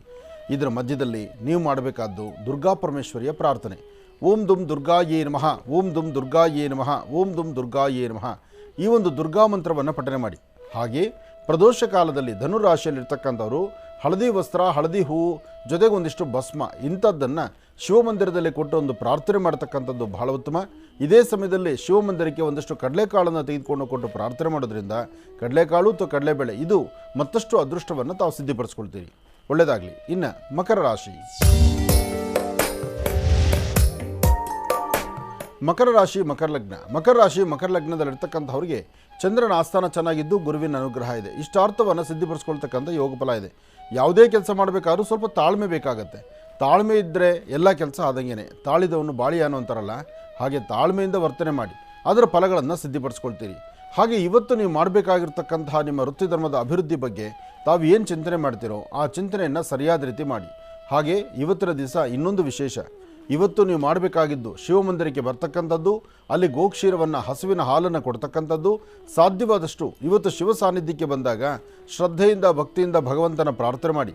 ಹಾಗೆ ಕಪ್ಪು ಬಣ್ಣದ ವಸ್ತ್ರ, ಒಂದಷ್ಟು ಎಳ್ಳು, ಕಪ್ಪು ಬಣ್ಣದ ವಸ್ತ್ರ, ಒಂದಷ್ಟು ಎಳ್ಳು ಮತ್ತು ಎಳ್ಳೆಣ್ಣೆ ಇಂತಹದ್ದನ್ನು ಸಹಿತ ಶಿವ ಸಾನ್ನಿಧ್ಯಕ್ಕೆ ಕೊಟ್ಟು ಪ್ರಾರ್ಥನೆ ಮಾಡೋದ್ರಿಂದ ಮಕರ ರಾಶಿ ಮಕರ ಲಗ್ನದಲ್ಲಿ ಜನಿಸಿರ್ತಕ್ಕಂಥವರು ಪ್ರಸ್ತುತ ಇರತಕ್ಕಂಥ ಸಮಸ್ಯೆಗಳಿಂದ ದೂರವಾಗಿ ಒಂದಷ್ಟು ನೆಮ್ಮದಿ ಸುಖ ಸಂತೋಷವನ್ನು ತಾವು ಸಿದ್ಧಿಪಡಿಸ್ಕೊಳ್ಬಹುದು. ಒಳ್ಳೆಯದಾಗಲಿ, ಶುಭವಾಗಲಿ. ಇನ್ನು ಕುಂಭರಾಶಿ. ಕುಂಭರಾಶಿ ಕುಂಭಲಗ್ನ. ಕುಂಭರಾಶಿ ಕುಂಭಲಗ್ನದಲ್ಲಿರ್ತಕ್ಕಂಥವರಿಗೆ ಬುಧನ ಆಸ್ಥಾನ ಚೆನ್ನಾಗಿದ್ದು ಗುರುವಿನ ಅನುಗ್ರಹ ಇದೆ. ಗುರುಬ್ರಹ್ಮ ಗುರುವಿಷ್ಣು ಗುರುದೇವೋ ಮಹೇಶ್ವರ ಗುರು ಸಾಕ್ಷಾತ್ ಪರಬ್ರಹ್ಮ ತಸ್ಮೈ ಶ್ರೀ ಗುರುವೇ ನಮಃ. ಯಾವುದೇ ಕಾಯಕವಾದರೂ ಪ್ರಾರಂಭಿಕ ಕ್ಷಣದಲ್ಲಿ ತೊಂದರೆನೇ, ಮನಸ್ಸಿಗೆ ಅಸಮಾಧಾನನೇ. ಆದರೂ ಬಿಡದಿರ ಅದನ್ನು ಪಟ್ಟಿಡಿದು ಕೆಲಸ ಮಾಡಿದ್ರೆ ಅದರಿಂದ ಖಂಡಿತ ಲಾಭ ಇದೆ. ಹಾಗೆ ಸಣ್ಣ ಸಣ್ಣ ಸಮಸ್ಯೆ ದೊಡ್ಡ ದೊಡ್ಡ ಸಮಸ್ಯೆ ಅಂತ ನಿಮ್ಮ ಕಣ್ಣಿಗೆ ಕಾಣಬಹುದು. ಯಾವ ಸಮಸ್ಯೆಯೂ ದೊಡ್ಡ ಸಮಸ್ಯೆ ಅಲ್ಲ, ಯಾವ ಸಮಸ್ಯೆಯೂ ದೃಢವಾಗಿ ನಿಲ್ತಕ್ಕಂಥದ್ದಲ್ಲ. ಬೆಟ್ಟದಂಥ ಕಷ್ಟ ಬಂದರೂ ಮಂಜಿನಗಡ್ಡೆ ಥರ ಕರಗಬೇಕಾದ್ರೆ ನಿಮ್ಮ ನಡೆ ನಡವಳಿಕೆ ಬಹಳ ಮುಖ್ಯವಾಗಿರ್ತಕ್ಕಂಥದ್ದು. ಕೆಲವೊಂದು ಕಾಲ ಕೆಲವಷ್ಟು ಸಮಯ ಮನಸ್ಸಿಗೆ ನೋವುಂಟಾಗುವಂಥದ್ದು, ಆರ್ಥಿಕ ಪರಿಸ್ಥಿತಿ ಕಷ್ಟ ಆಗುವಂಥದ್ದು, ಅಥವಾ ಕೊಟ್ಟ ಮಾತಿನಂತೆ ನಡ್ಕೊಳ್ಳೋಕ್ಕಾಗದಿರೇ ಇರ್ತಕ್ಕಂಥದ್ದು ಆಗ್ಬೋದು. ಅದಾದ ನಂತರ ಒಳ್ಳೆ ಮನಸ್ಸಿನಿಂದ ನೀವು ತೀರ್ಮಾನ ತೆಗೆದುಕೊಂಡ್ರೆ ಖಂಡಿತ ಅದರಿಂದ ಮತ್ತಷ್ಟು ಲಾಭವನ್ನೇ ಸಿದ್ಧಿಯನ್ನು ಸಿದ್ಧಿಪಡಿಸ್ಕೊಳ್ತೀರಿ. ಇವತ್ತು ತಾಯಿ ದುರ್ಗೆಯನ್ನು ಪ್ರಾರ್ಥನೆ ಮಾಡಿ. ಓಂ ದುಂ ದುರ್ಗಾಯೇ ನಮಃ, ಓಂ ದುಂ ದುರ್ಗಾಯೇ ನಮಃ, ಓಂ ದುಂ ದುರ್ಗಾಯೇ ನಮಃ. ಹೀಗೆ ದುರ್ಗಾಪರಮೇಶ್ವರಿಯ ಪ್ರಾರ್ಥನೆ ಮಾಡೋದ್ರಿಂದ ಮತ್ತಷ್ಟು ವಿಶೇಷವಾದಂಥ ಫಲವನ್ನು ಕುಂಭರಾಶಿಯವರು ಸಿದ್ಧಿಪಡಿಸ್ಕೊಳ್ತೀರಿ. ಸಂಜೆ ತಪ್ಪದಿರ ಶಿವಮಂದಿರಕ್ಕೆ ಬನ್ನಿ. ಶಿವ ಸಾನ್ನಿಧ್ಯದಲ್ಲಿ ಕೊಡ್ತಕ್ಕಂಥ ಮಹಾಪ್ರಸಾದವನ್ನು ತಾವು ಸ್ವೀಕರಿಸಿ. ಒಳ್ಳೆಯದಾಗಲಿ, ಶುಭವಾಗಲಿ. ಇನ್ನು ಕಡೆಯ ರಾಶಿ ಮೀನರಾಶಿ. ಮೀನರಾಶಿ ಮೀನಲಗ್ನ. ಮೀನಲಗ್ನದಲ್ಲಿರ್ತಕ್ಕಂಥವ್ರಿಗೆ ಚಂದ್ರ ಮತ್ತು ಗುರು ಇರ್ತಕ್ಕಂಥ ಆಸ್ಥಾನ ಚೆನ್ನಾಗಿದ್ದು ಬುಧನ ಅನುಗ್ರಹ ಇದೆ. ಇಷ್ಟಾರ್ಥವನ್ನು ಸಿದ್ಧಿಪಡಿಸ್ಕೊಳ್ತಕ್ಕಂಥ ಯೋಗ ಫಲ ಇದೆ. ಆದರೆ ದೂರವಾರ ಪ್ರಯಾಣ ಬೆಳೆಸಬೇಕು, ಏನಾದರೂ ವ್ಯವಹಾರ ಮಾಡಬೇಕು, ಆರ್ಥಿಕ ಪರಿಸ್ಥಿತಿ ಬಗ್ಗೆ ಆಲೋಚನೆ ಮಾಡಬೇಕು, ಹಣಕಾಸಿನ ಬಗ್ಗೆ ಒಂದು ಸರಿಯಾದ ಚಿಂತನೆ ಮಾಡಬೇಕು. ಒಳ್ಳೆ ನಿಲುವಿನಿಂದ ಮಾತ್ರ ಸಾಧ್ಯ ಸರಿಯಾದ ಮಾರ್ಗದರ್ಶನ ಅಂಥೇಳಿ ತಾವು ಏನು ಚಿಂತನೆ ಮಾಡ್ತಾ ಇದ್ದೀರೋ ಅದಕ್ಕಿಂತ ಒಂದು ಪಟ್ಟು ಹೆಚ್ಚಿನಾಗಿ ಅನುಕೂಲವನ್ನು ಸಿದ್ಧಿಪಡಿಸ್ಕೊಳ್ಬೇಕಾದ್ರೆ ದೇವಿಯ ಸಾನ್ನಿಧ್ಯ ಅಥವಾ ಗಿರಿಜಾಶಂಕರರ ಸಾನ್ನಿಧ್ಯಕ್ಕೆ ಬಂದು ಅಲ್ಲಿ ಶಿವಪಾರ್ವತಿಯರನ್ನು ಏಕಕಾಲದಲ್ಲಿ ದರ್ಶನ ಮಾಡೋದ್ರಿಂದ ಅಲ್ಲಿ ಕೊಡ್ತಕ್ಕಂಥ ಪ್ರಸಾದವನ್ನು ಹಾಗೂ ದೇವಾಲಯಕ್ಕೆ ಬರ್ತಕ್ಕಂತಹ ಭಕ್ತರಿಂದ ಒಂದಷ್ಟು ಪ್ರಸಾದ ರೂಪದಲ್ಲಿ ನೀವೇನಾದರೂ ಒಂದಷ್ಟು ಭಕ್ತರು ಕೊಡೋದ್ರಿಂದ ಮತ್ತಷ್ಟು ವಿಶೇಷವಾದ ಫಲವನ್ನು ಕಾಣ್ತೀರಿ. ಹಾಗೆ ಇವತ್ತು ಆಫೀಸು ಕಚೇರಿಗಳಲ್ಲಿ ಕೆಲಸ ಮಾಡ್ತಕ್ಕಂಥವರು, ಸ್ವಂತ ಉದ್ಯೋಗ ಮಾಡ್ತಕ್ಕಂಥವರು, ಏನಾದರೂ ಹಣಕಾಸಿನ ಲೇವಾದೇವಿ ಮಾಡ್ತಕ್ಕಂಥವರು, ಯಾವುದೇ ಮಾಡಬೇಕಾದ್ರೂ ಬಹಳ ಜಾಗೃತರಾಗಿರಿ. ಯಾರೊಬ್ಬರೊಂದಿಗೆ ವ್ಯವಹರಿಸಬೇಕಾದ್ರೂ ಸ್ವಲ್ಪ ತಾಳ್ಮೆ ಇರಲಿ. ತಾಳ್ಮೆ ಇದ್ದರೆ ಮಾತ್ರ ಇವತ್ತು ಸಾಧ್ಯ. ತಾಳ್ಮೆ ಇಲ್ಲದಿರ ನೀವು ನಡ್ಕೊಂಡಿದ್ದೆ ಆದರೆ ರೌದ್ರವಾಗಿ ನೀನು ವರ್ತನೆ ಮಾಡಿದ್ರೆ ಅಥವಾ ಮೂಗಿನ ತುದಿಯಲ್ಲಿರ್ತಕ್ಕಂಥ ಕೋಪವನ್ನು ಆ ಗರ್ಜನೆಯನ್ನು ಮಾಡಿದ್ರೆ ಅದು ಸಮಸ್ಯೆಗೆ ದಾರಿಯಾಗುತ್ತೆ. ಅದರಿಂದ ಇಲ್ಲದ ನೋವು ಅನುಭವಿಸಬೇಕಾಗತ್ತೆ. ಬಹಳ ಎಚ್ಚರಿಕೆಯ ನಡೆ ಭಾಳಷ್ಟು ಒಳಿತು. ಇದರಿಂದ ಅನುಕೂಲವನ್ನು ಸಿದ್ಧಿಪಡಿಸ್ಕೊಳ್ತೀರಿ. ಒಳ್ಳೆಯದಾಗಲಿ, ಶುಭವಾಗಲಿ. ಇನ್ನು ಇಷ್ಟು ಹೊತ್ತಿನವರೆಗೂ ಕೂಡ ಇವತ್ತಿನ ದಿನದ ವಿಶೇಷತೆಯನ್ನು ತಿಳ್ಕೊಂಡ್ವಿ, ಪಂಚಾಂಗ ಶ್ರವಣವನ್ನು ತಿಳ್ಕೊಂಡ್ವಿ, ರಾಶಿ ಫಲಗಳನ್ನು ತಿಳ್ಕೊಂಡ್ವಿ. ಬಹಳ ವಿಶೇಷವಾಗಿ ಪ್ರದೋಷ ಪೂಜದ ಒಂದಿಷ್ಟು ಮಹತ್ವಪೂರ್ಣ ಮಾಹಿತಿಗಳನ್ನು ಕೂಡ ತಿಳ್ಕೊಂಡ್ವಿ. ಇನ್ನು ಈಗ ಕಾರ್ಯಕ್ರಮದಲ್ಲಿ ಮತ್ತೊಂದು ಕರೆ ಇದೆ, ಬನ್ನಿ ಸ್ವೀಕರಿಸೋಣ. ಹಲೋ ಹಲೋ ಅಮ್ಮ, ನಮಸ್ತೆ. ಚೆನ್ನಾಗಿದ್ದೀರಾ?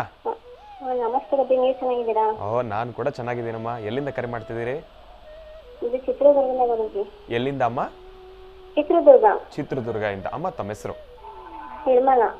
ನಿರ್ಮಲಾ ಅಂತ ಹೇಳಿ. ಯಾರ ಬಗ್ಗೆ ತಿಳ್ಕೊಳ್ಬೇಕಾಗಿತ್ತಮ್ಮ?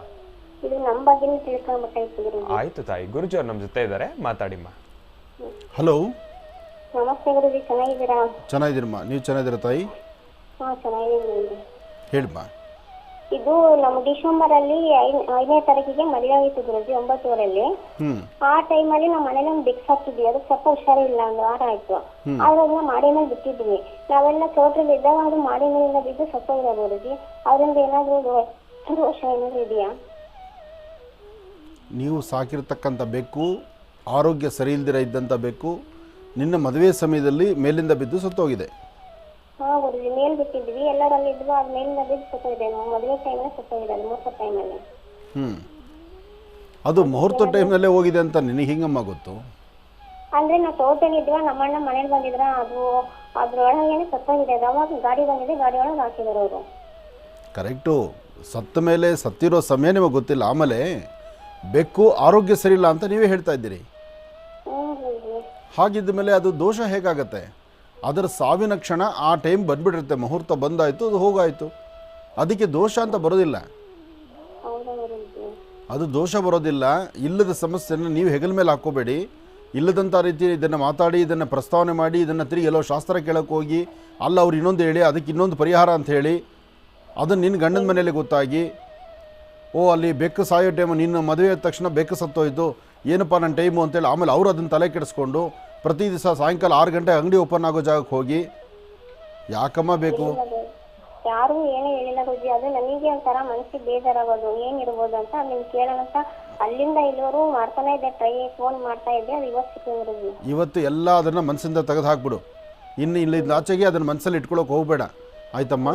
ಆ ಬೆಕ್ಕು ಸತ್ತಿದ್ದಕ್ಕೂ ನಿನ್ನ ಮದುವೆ ಆಗಿರೋ ಮುಹೂರ್ತಕ್ಕೂ ಯಾವುದೇ ಸಂಬಂಧ ಇಲ್ಲ. ಅದರ ಆಯುಷ್ ಪ್ರಮಾಣ ಮುಗೀತು. ನಿನಗೆ ಒಂದು ಶುಭದ ಸಂಕೇತ ಕಾಲ ಪ್ರಾರಂಭ ಆಯಿತು. ನೀನು ಅದನ್ನು ಮನಸ್ಸಲ್ಲಿ ಇಟ್ಕೊಂಡು ನಾಳೆ ನೀನು ಹೋದ ಮನೆಯಲ್ಲಿ ಎಲ್ಲಿ ನಿನ್ನ ಗಂಡನ ಮನೆಯಲ್ಲಿ ನೆಮ್ಮದಿಯಾಗಿ ನಗ್ನಗ್ತಾ ಚೆನ್ನಾಗಿರು, ತಲೆ ಕೆಡಿಸ್ಕೋಬೇಡ. ಹಂಗೂ ನಿನ್ನ ಮನಸ್ಸಿಗೆ ಆ ಮಗು ಆ ಬೆಕ್ಕನ್ನು ಆ ಥರ ಪ್ರೀತಿಯಿಂದ ಸಾಕಿದ್ರಿಂದ ಹಿಂಗೆ ಆಯ್ತಲ್ಲ, ಅವತ್ತಿನ ಸರಿ ಹಿಂಗೆ ಆಯ್ತಲ್ಲ ಅನ್ನೋ ಮನಸ್ಥಿತಿ ನಿನಗಿದ್ರೆ ಬೇರೆ ಒಂದು 10 ಬೆಕ್ಕಿಗೆ ಒಂದಷ್ಟು ಹಾಲು ಹಣ್ಣು ಅದು ಏನು ಹಾಲು ತಿನ್ನುತ್ತೋ ಹಾಲು ಕುಡಿಯುತ್ತೆ, ಮತ್ತೇನು ತಿನ್ನುತ್ತೋ ತಿನ್ನೋ ಪದಾರ್ಥ ಅದೇನಿದೆಯೋ ಕೊಟ್ಬಿಡು. ಇಷ್ಟು ಮಾತ್ರ ಮಾಡು. ಇದು ದೋಷ ಅಲ್ಲ, ಇದನ್ನು ಮನಸ್ಸಲ್ಲಿ ಇಟ್ಕೋಬೇಡ. ಇನ್ನೇನೋ ನೋವನ್ನು ಇಟ್ಕೊಂಡು ಇನ್ನೇನೋ ತೊಂದರೆ ತೊಗೊಳಕ್ಕೆ ಹೋಗಬೇಡ. ಧೈರ್ಯವಾಗಿರು, ನಗ್ನಗ್ತಾ ಇರಮ್ಮ. ಕಾರ್ಯಕ್ರಮಕ್ಕೆ ಕರೆ ಮಾಡೋದಕ್ಕಾಗಿ ತಮಗೆ ಧನ್ಯವಾದಗಳಮ್ಮ. ನಿಮ್ಮ ಮನೋಕಾಮನೆಗಳೆಲ್ಲವೂ ಕೂಡ ಆದಷ್ಟು ಬೇಗ ಕಾರ್ಯಸಿದ್ಧಿಯಾಗಲಿ, ಭಗವಂತನ ಸಂಪೂರ್ಣ ಕೃಪಾಶೀರ್ವಾದ ನಿಮ್ಮ ಮೇಲೆ ಇರಲಿ ಅಂತ ನಾನು ಕೂಡ ಭಗವಂತನಲ್ಲಿ ಪ್ರಾರ್ಥನೆಯನ್ನು ಮಾಡ್ತೇನೆ. ಒಳ್ಳೆಯದಾಗಲಿ, ಶುಭವಾಗಲಿ. ಇನ್ನು ಈಗ ಕಾರ್ಯಕ್ರಮದಲ್ಲಿ ಮತ್ತೊಂದು ಕರೆ ಸಿದ್ಧವಾಗಿದೆ, ಬನ್ನಿ ಸ್ವೀಕರಿಸೋಣ. ಹಲೋ. ಹಲೋ, ನಮಸ್ತೆ ಗುರುಗಳೇ. ನಮಸ್ತೆ ಸರ್, ನಮಸ್ತೆ. ಚೆನ್ನಾಗಿದ್ದೀರಾ? ಚೆನ್ನಾಗಿದೆ ಸರ್, ನೀವು ಚೆನ್ನಾಗಿದ್ದೀರಾ ಸರ್? ಓ, ನಾನು ಕೂಡ ಚೆನ್ನಾಗಿದ್ದೀನಿ. ಎಲ್ಲಿಂದ ಕರೆ ಮಾಡ್ತಿದ್ದೀರಿ? ಸರ್ ಚನ್ನಗಿರಿಯಿಂದ ಸರ್. ಚನ್ನಗಿರಿಯಿಂದ. ಸರ್ ತಮ್ಮ ಹೆಸರು? ಸರ್ ಭರತ್ ಅಂತ. ಭರತ್ ಅಂತ ಹೇಳಿ. ಯಾರ ಬಗ್ಗೆ ತಿಳ್ಕೊಳ್ಬೇಕಾಗಿತ್ತು ಸರ್? ನಮ್ಮ ಮನೆ ಬಗ್ಗೆ ಸರ್. ಆಯ್ತು. ನಾವು ಸಾಕಷ್ಟು ದುಡಿಮೆ ಮಾಡ್ತೀವಿ. ಹೌದು ಹೌದು, ಗುರುಜಿ ನಮ್ಮ ಜೊತೆ ಇದ್ದಾರೆ. ಗುರುಗಳು ಇದ್ದಾರೆ ಮಾತಾಡಿ ಸರ್. ಹಲೋ ಸರ್, ನಿಮ್ ಕಾಲ್ ನಮಸ್ಕರಿಸುತ್ತಾ ನಮ್ಮ ಕಷ್ಟ ನಿಮ್ಮ ಹತ್ರ ಹೇಳ್ಕೋಬೇಕಂತ ಕಾಲ್ ಮಾಡಿದ್ವಿ ಸರ್. ಹೇಳಿಪ್ಪ. ಸರ್, ನಾವು ಸಾಕಷ್ಟು ದುಡಿಮೆ ಮಾಡ್ತೀವಿ ಸರ್. ದುಡಿಮೆ ಮಾಡಿ ಎಷ್ಟು ದುಡಿಮೆ ಮಾಡಿ ದುಡ್ಡನ್ನು ನಮ್ಗೆ ಉಳ್ಸಕ್ ಆಗ್ತಾ ಇಲ್ಲ. ಎಲ್ಲರೂ ನಮ್ಮನೆ ಖರ್ಚುದಾರಿ ಇಲ್ಲ ಸರ್. ಎಲ್ಲ ದುಡಿಮೆ, ಪ್ರತಿಯೊಬ್ಬರು ದುಡಿಮೆ ಮಾಡ್ತೀವಿ. ನಮ್ಮ ತಮ್ಮ ಆಗ್ಲಿ, ನಮ್ಮ ಅಪ್ಪಾಜಿ ಆಗ್ಲಿ, ನಮ್ಮ ಅಮ್ಮ ಆಗ್ಲಿ, ಎಷ್ಟೂ ಕೂಡ ನಾವು ಒಳ್ಳೆ ದುಡಿಮೆಯನ್ನು ಮಾಡಿದ್ರು ಕೂಡ ನಮ್ಗೆ ಫಲ ಸಿಗೋ ಟೈಮಿಗೆ ಏನಾರ ಆಗುತ್ತೆ. ಮತ್ತೇನಾರ ಒಂದು ಸಾಕಷ್ಟು ಕಷ್ಟ ಸರ್, ಕಷ್ಟ ಆಗ್ಬಿಟ್ಟಿದೆ. ಮತ್ತೆ ಅದ್ರ ಕಡೆಯಿಂದ ನಮ್ಮ ಆಸ್ತಿನೂ ಕೂಡ ಕಳ್ಕೊಂಡ್ಬಿಟ್ಟಿದೆ. ನಾವು ಸಾಲ ಮಾಡ್ಕೊಂಡು ದುಡಿಮೆಗೆಲ್ಲ ಹಾಕಿ ಹಂಗಾಗಿ ವಜ್ರಿ ನಾವು ನೊಂದ್ಕೊಂಡಿದೀವಿ. ಆದ್ರೆ ಇತ್ತೀಚೆಗೆ ಒಂದು ಸ್ವಲ್ಪ ಚೇತರಿಕೆಯನ್ನು ನಾವು ಕಾಣ್ತೀವಿ ಸರ್, ಒಂದು 2 ವರ್ಷದಿಂದ. ಇನ್ನೂ ಬದಲಾವಣೆ ಕಾಣ್ತೀರಿ. ನಿಮ್ಮ ಸ್ವರತರಂಗ ಪ್ರಕಾರ ಇಲ್ಲಿವರೆಗೂ ಈ ಹಿಂದೆ ದಿನಗಳಲ್ಲಿ ಏನು ಕಷ್ಟ ಇದೆಯೋ ಆ ಕಷ್ಟಗಳೆಲ್ಲ ಮುಗಿದು ಹೋಯಿತು, ಆ ಕಾಲ ಮುಗೀತು. ಇನ್ನು ನೀವು ಒಂದು ಕೆಲಸ ಮಾಡಿ, ಸಾಧ್ಯವಾದರೆ ಒಂದು 5 ಭಾನುವಾರ ರಾಹುಕಾಲ ಸನ್ನಿವೇಶದಲ್ಲಿ ಯಾರಾದರೂ ಒಬ್ಬರು ಜವಾಬ್ದಾರಿ ತಗೊಂಡು ಒಂದು ಬಿಳಿಯ ಬಣ್ಣದ ಬಟ್ಟೆ, ಅದರಲ್ಲಿ 2 ಇಡಿಯಷ್ಟು ಉದ್ದಿನಬೇಳೆ, ಅದರ ಮೇಲೆ ಒಂದು ಅಚ್ಚು ಬೆಲ್ಲ, ₹1 ನಾಣ್ಯ, ಇದಿಷ್ಟು ಮನೇಲಿಟ್ಟು ರಾಹುಕಾಲದಲ್ಲಿಟ್ಟು ಪೂಜೆ ಮಾಡಿ, ರಾಹುಕಾಲ ಆದ ನಂತರ ಹಿಂದೆಲೇ ಶಿವಾಲಯಕ್ಕೆ ತೆಗೆದುಕೊಂಡು ಕೊಟ್ಬಿಡಿ. ಈ ಥರ ಒಂದು 6 ವಾರ ನೀವು ಮಾಡಿದ್ರೆ ಕೆಲವು ಋಣಬಾಧೆಗಳು ಹರಿದೋಗುತ್ತೆ. ಇನ್ನು ಮುಂದೆ ನೀವು ಸಂಪಾದನೆ ಮಾಡೋ ಹಣನೂ ನಿಲ್ಲುತ್ತೆ, ನಿಮ್ಮ ಮನಸ್ಸಿಗೆ ಶಾಂತಿ ನೆಮ್ಮದಿ ಸಿಗುತ್ತೆ. ಯಾವುದೂ ಭಯ ಪಡಬೇಕಾದಿಲ್ಲ. ಒಳ್ಳೇದಾಗಲಿ ಸರ್. ಇನ್ನೊಂದಿದೆ, ನಮ್ಮ ಸರ್ ಮಗ ನಾವು 2 ವರ್ಷ ಆಗಿಲ್ಲ. ಅವ್ನು ಸರ್ ನವೆಂಬರ್ 25 ಹುಟ್ಟಿದ್ದು. ಅದೇ ಸರ್, ನಾನು ಧರ್ಮಸ್ಥಳಕ್ಕೆ ಹೋದ್ಬಿಟ್ಟು ಹೆಗಡೆಯವ್ರು ಸಿಕ್ಕಿದ್ರು. ಹೆಗಡೆಯವ್ರು ಸಿಕ್ಕಾಗ ಒಂದು ನನಗೆ ಕಾಯಿ ಕೊಟ್ಟಿದ್ರು. ಕಾಯಿಯನ್ನು ಇಟ್ಟು ಪೂಜೆ ಮಾಡಿದ್ದೆ ಸರ್. ಅವರು ಹುಟ್ಟಿದ ತಾಳಿದಂತ ದಿವಸ ನನ್ನ ಮಗ ತಾಳಿದಾನೆ ಇವಾಗ. ಅವ್ರು ಹುಟ್ಟಿದ ಮೇಲೆ ಅವ್ನು ಹುಟ್ಟಿದ ಮೇಲೆ ನಾವು ಟ್ರ್ಯಾಕ್ಟರ್ ತಗೊಂಡ್ವಿ. ನಮ್ಮ ತಮ್ಮ ಏನು ಕೆಲಸದ ಇಲ್ದಂಗೆ ಮನೆಗಿದ್ದಾಗ ಅವನಿಗೊಂದು ಪ್ರೈವೇಟ್ ಆಗಿ ಕೆಲಸ ಸಿಕ್ತು. ಮತ್ತೆ ಅವನಿಗೆ ಅಪಾಯಿಂಟ್ ಹೆಣ್ಣು ಸಿಕ್ತು ಸರ್. ಮದುವೆ ಮಾಡಿದ್ವಿ. ಆದ್ರೂ ಒಂದ್ ಸ್ವಲ್ಪ ಮಟ್ಟಿಗೆ ಈಗ ಅವನು ಹುಟ್ಟಿದ ಈ ಕಡೆಯಿಂದ ಸರ್ ನಾವು ಚೇತರಿಕೆ ಎಂತ ಕಷ್ಟ ಬಂದ್ರೂ ಸಡನ್ಲಿ ದೂರ ಆಗ್ತಿದೆ ಸರ್ ಇವಾಗ ಇತ್ತೀಚೆಗೆ. ಆಗ್ಲಿ, ಒಳ್ಳೇದಾಗ್ಲಿ. ಧರ್ಮಸ್ಥಳ ಮಂಜುನಾಥ ಸ್ವಾಮಿ ಅನುಗ್ರಹ ಇರಲಿ. ಆ ಮಗುವಿನ ಅದೃಷ್ಟ ರೇಖೆಯಲ್ಲಿ ನಿಮ್ಮ ಕುಟುಂಬವನ್ನೇ ಸುಧಾರಣೆ ಮಾಡುವಂಥ ಶಕ್ತಿ ಬರಲಿ. ಆ ಭಗವಂತ ಅವನಿಗೂ ಒಳ್ಳೆಯ ಹೆಚ್ಚಿನ ಆರೋಗ್ಯ ಆಯುಷ್ಯ ಕೊಡಲಿ ಅಂತ ದೇವ್ರನ್ನ ಪ್ರಾರ್ಥನೆ ಮಾಡೋಣ. ಒಳ್ಳೆಯದಾಗಲಿ. ನಂಬಿಕೆ ತಪ್ಪಲ್ಲ. ಹಾಗೆ ನಮ್ಮ ಗ್ರಹಗತಿಗಳಲ್ಲಿರ್ತಕ್ಕಂಥ ದೋಷ ದೂರ ಆಯ್ತನ್ನು ಇನ್ನಷ್ಟು ನಾವು ಚೆನ್ನಾಗಿರ್ಬೋದು. ನಿಮಗೆ ಆ ಸನ್ನಿವೇಶ ಸದ್ಯದಲ್ಲೇ ಇದೆ. ನಾನು ಹೇಳಿದಂಥ ಸಣ್ಣದ ಒಂದು ಪರಿಹಾರ ಮಾಡ್ಕೊಳ್ಳಿ, ಅದು ನಿಮಗೆ ತುಂಬ ಅನುಕೂಲ ಆಗುತ್ತೆ. ಒಳ್ಳೆಯದಾಗಲಿ, ಶುಭವಾಗಲಿ. ಇನ್ನು ನಾಳಿನ ಕಾರ್ಯಕ್ರಮ ಬಹಳ ಅದ್ಭುತವಾಗಿರ್ತಕ್ಕಂಥದ್ದು. ಹುಣ್ಣಿಮೆ ಅದು ಹಿಂದಿನ ದಿವಸ ಅಂದರೆ ಅನಂತ ಪದ್ಮನಾಭನ ಸಂಧ್ಯಾಕಾಲ ಅಂದರೆ ನಾಳೆ ಆಶ್ರಮದಲ್ಲಿ ಪ್ರತ್ಯಂಗಿರಾ ಹವನವನ್ನು ವಿಶೇಷವಾಗಿ ತಾಯಿ ದುರ್ಗಾ ಪರಮೇಶ್ವರಿಯನ್ನು ಲಕ್ಷ್ಮೀ, ಸರಸ್ವತಿ ಮತ್ತು ದುರ್ಗೆ 3 ಶಕ್ತಿ ದೇವತೆಗಳ ಉಪಾಸನೆಯೊಂದಿಗೆ ನಡೀತಕ್ಕಂಥ ಸಾಲಿಗ್ರಾಮದ ಅಭಿಷೇಕ, ಸಂಧ್ಯಾಕಾಲ ಸಹಿತ ಹುಣ್ಣಿಮೆ ಅದರಿಂದ ಸಂಧ್ಯಾಕಾಲದ ಒಂದು ಅಭಿಷೇಕ, ಜೊತೆಗೆ ಲಕ್ಷ್ಮೀಬೋರ ಸ್ವಾಮಿ ಅನುಷ್ಠಾನದಲ್ಲಿ ವಿಶೇಷವಾಗಿ ಪ್ರತ್ಯಂಗಿರ ಹವನವನ್ನು ನಡೆಸ್ತಾ ಇದ್ದೀವಿ. ತಾವೆಲ್ಲರೂ ಬಂದು ಭಗವಂತನ ಭಗವತಿಯ ದರ್ಶನ ಮಾಡ್ಕೊಳ್ಳಿ. ಒಳ್ಳೆಯದಾಗಲಿ, ಶುಭವಾಗಲಿ.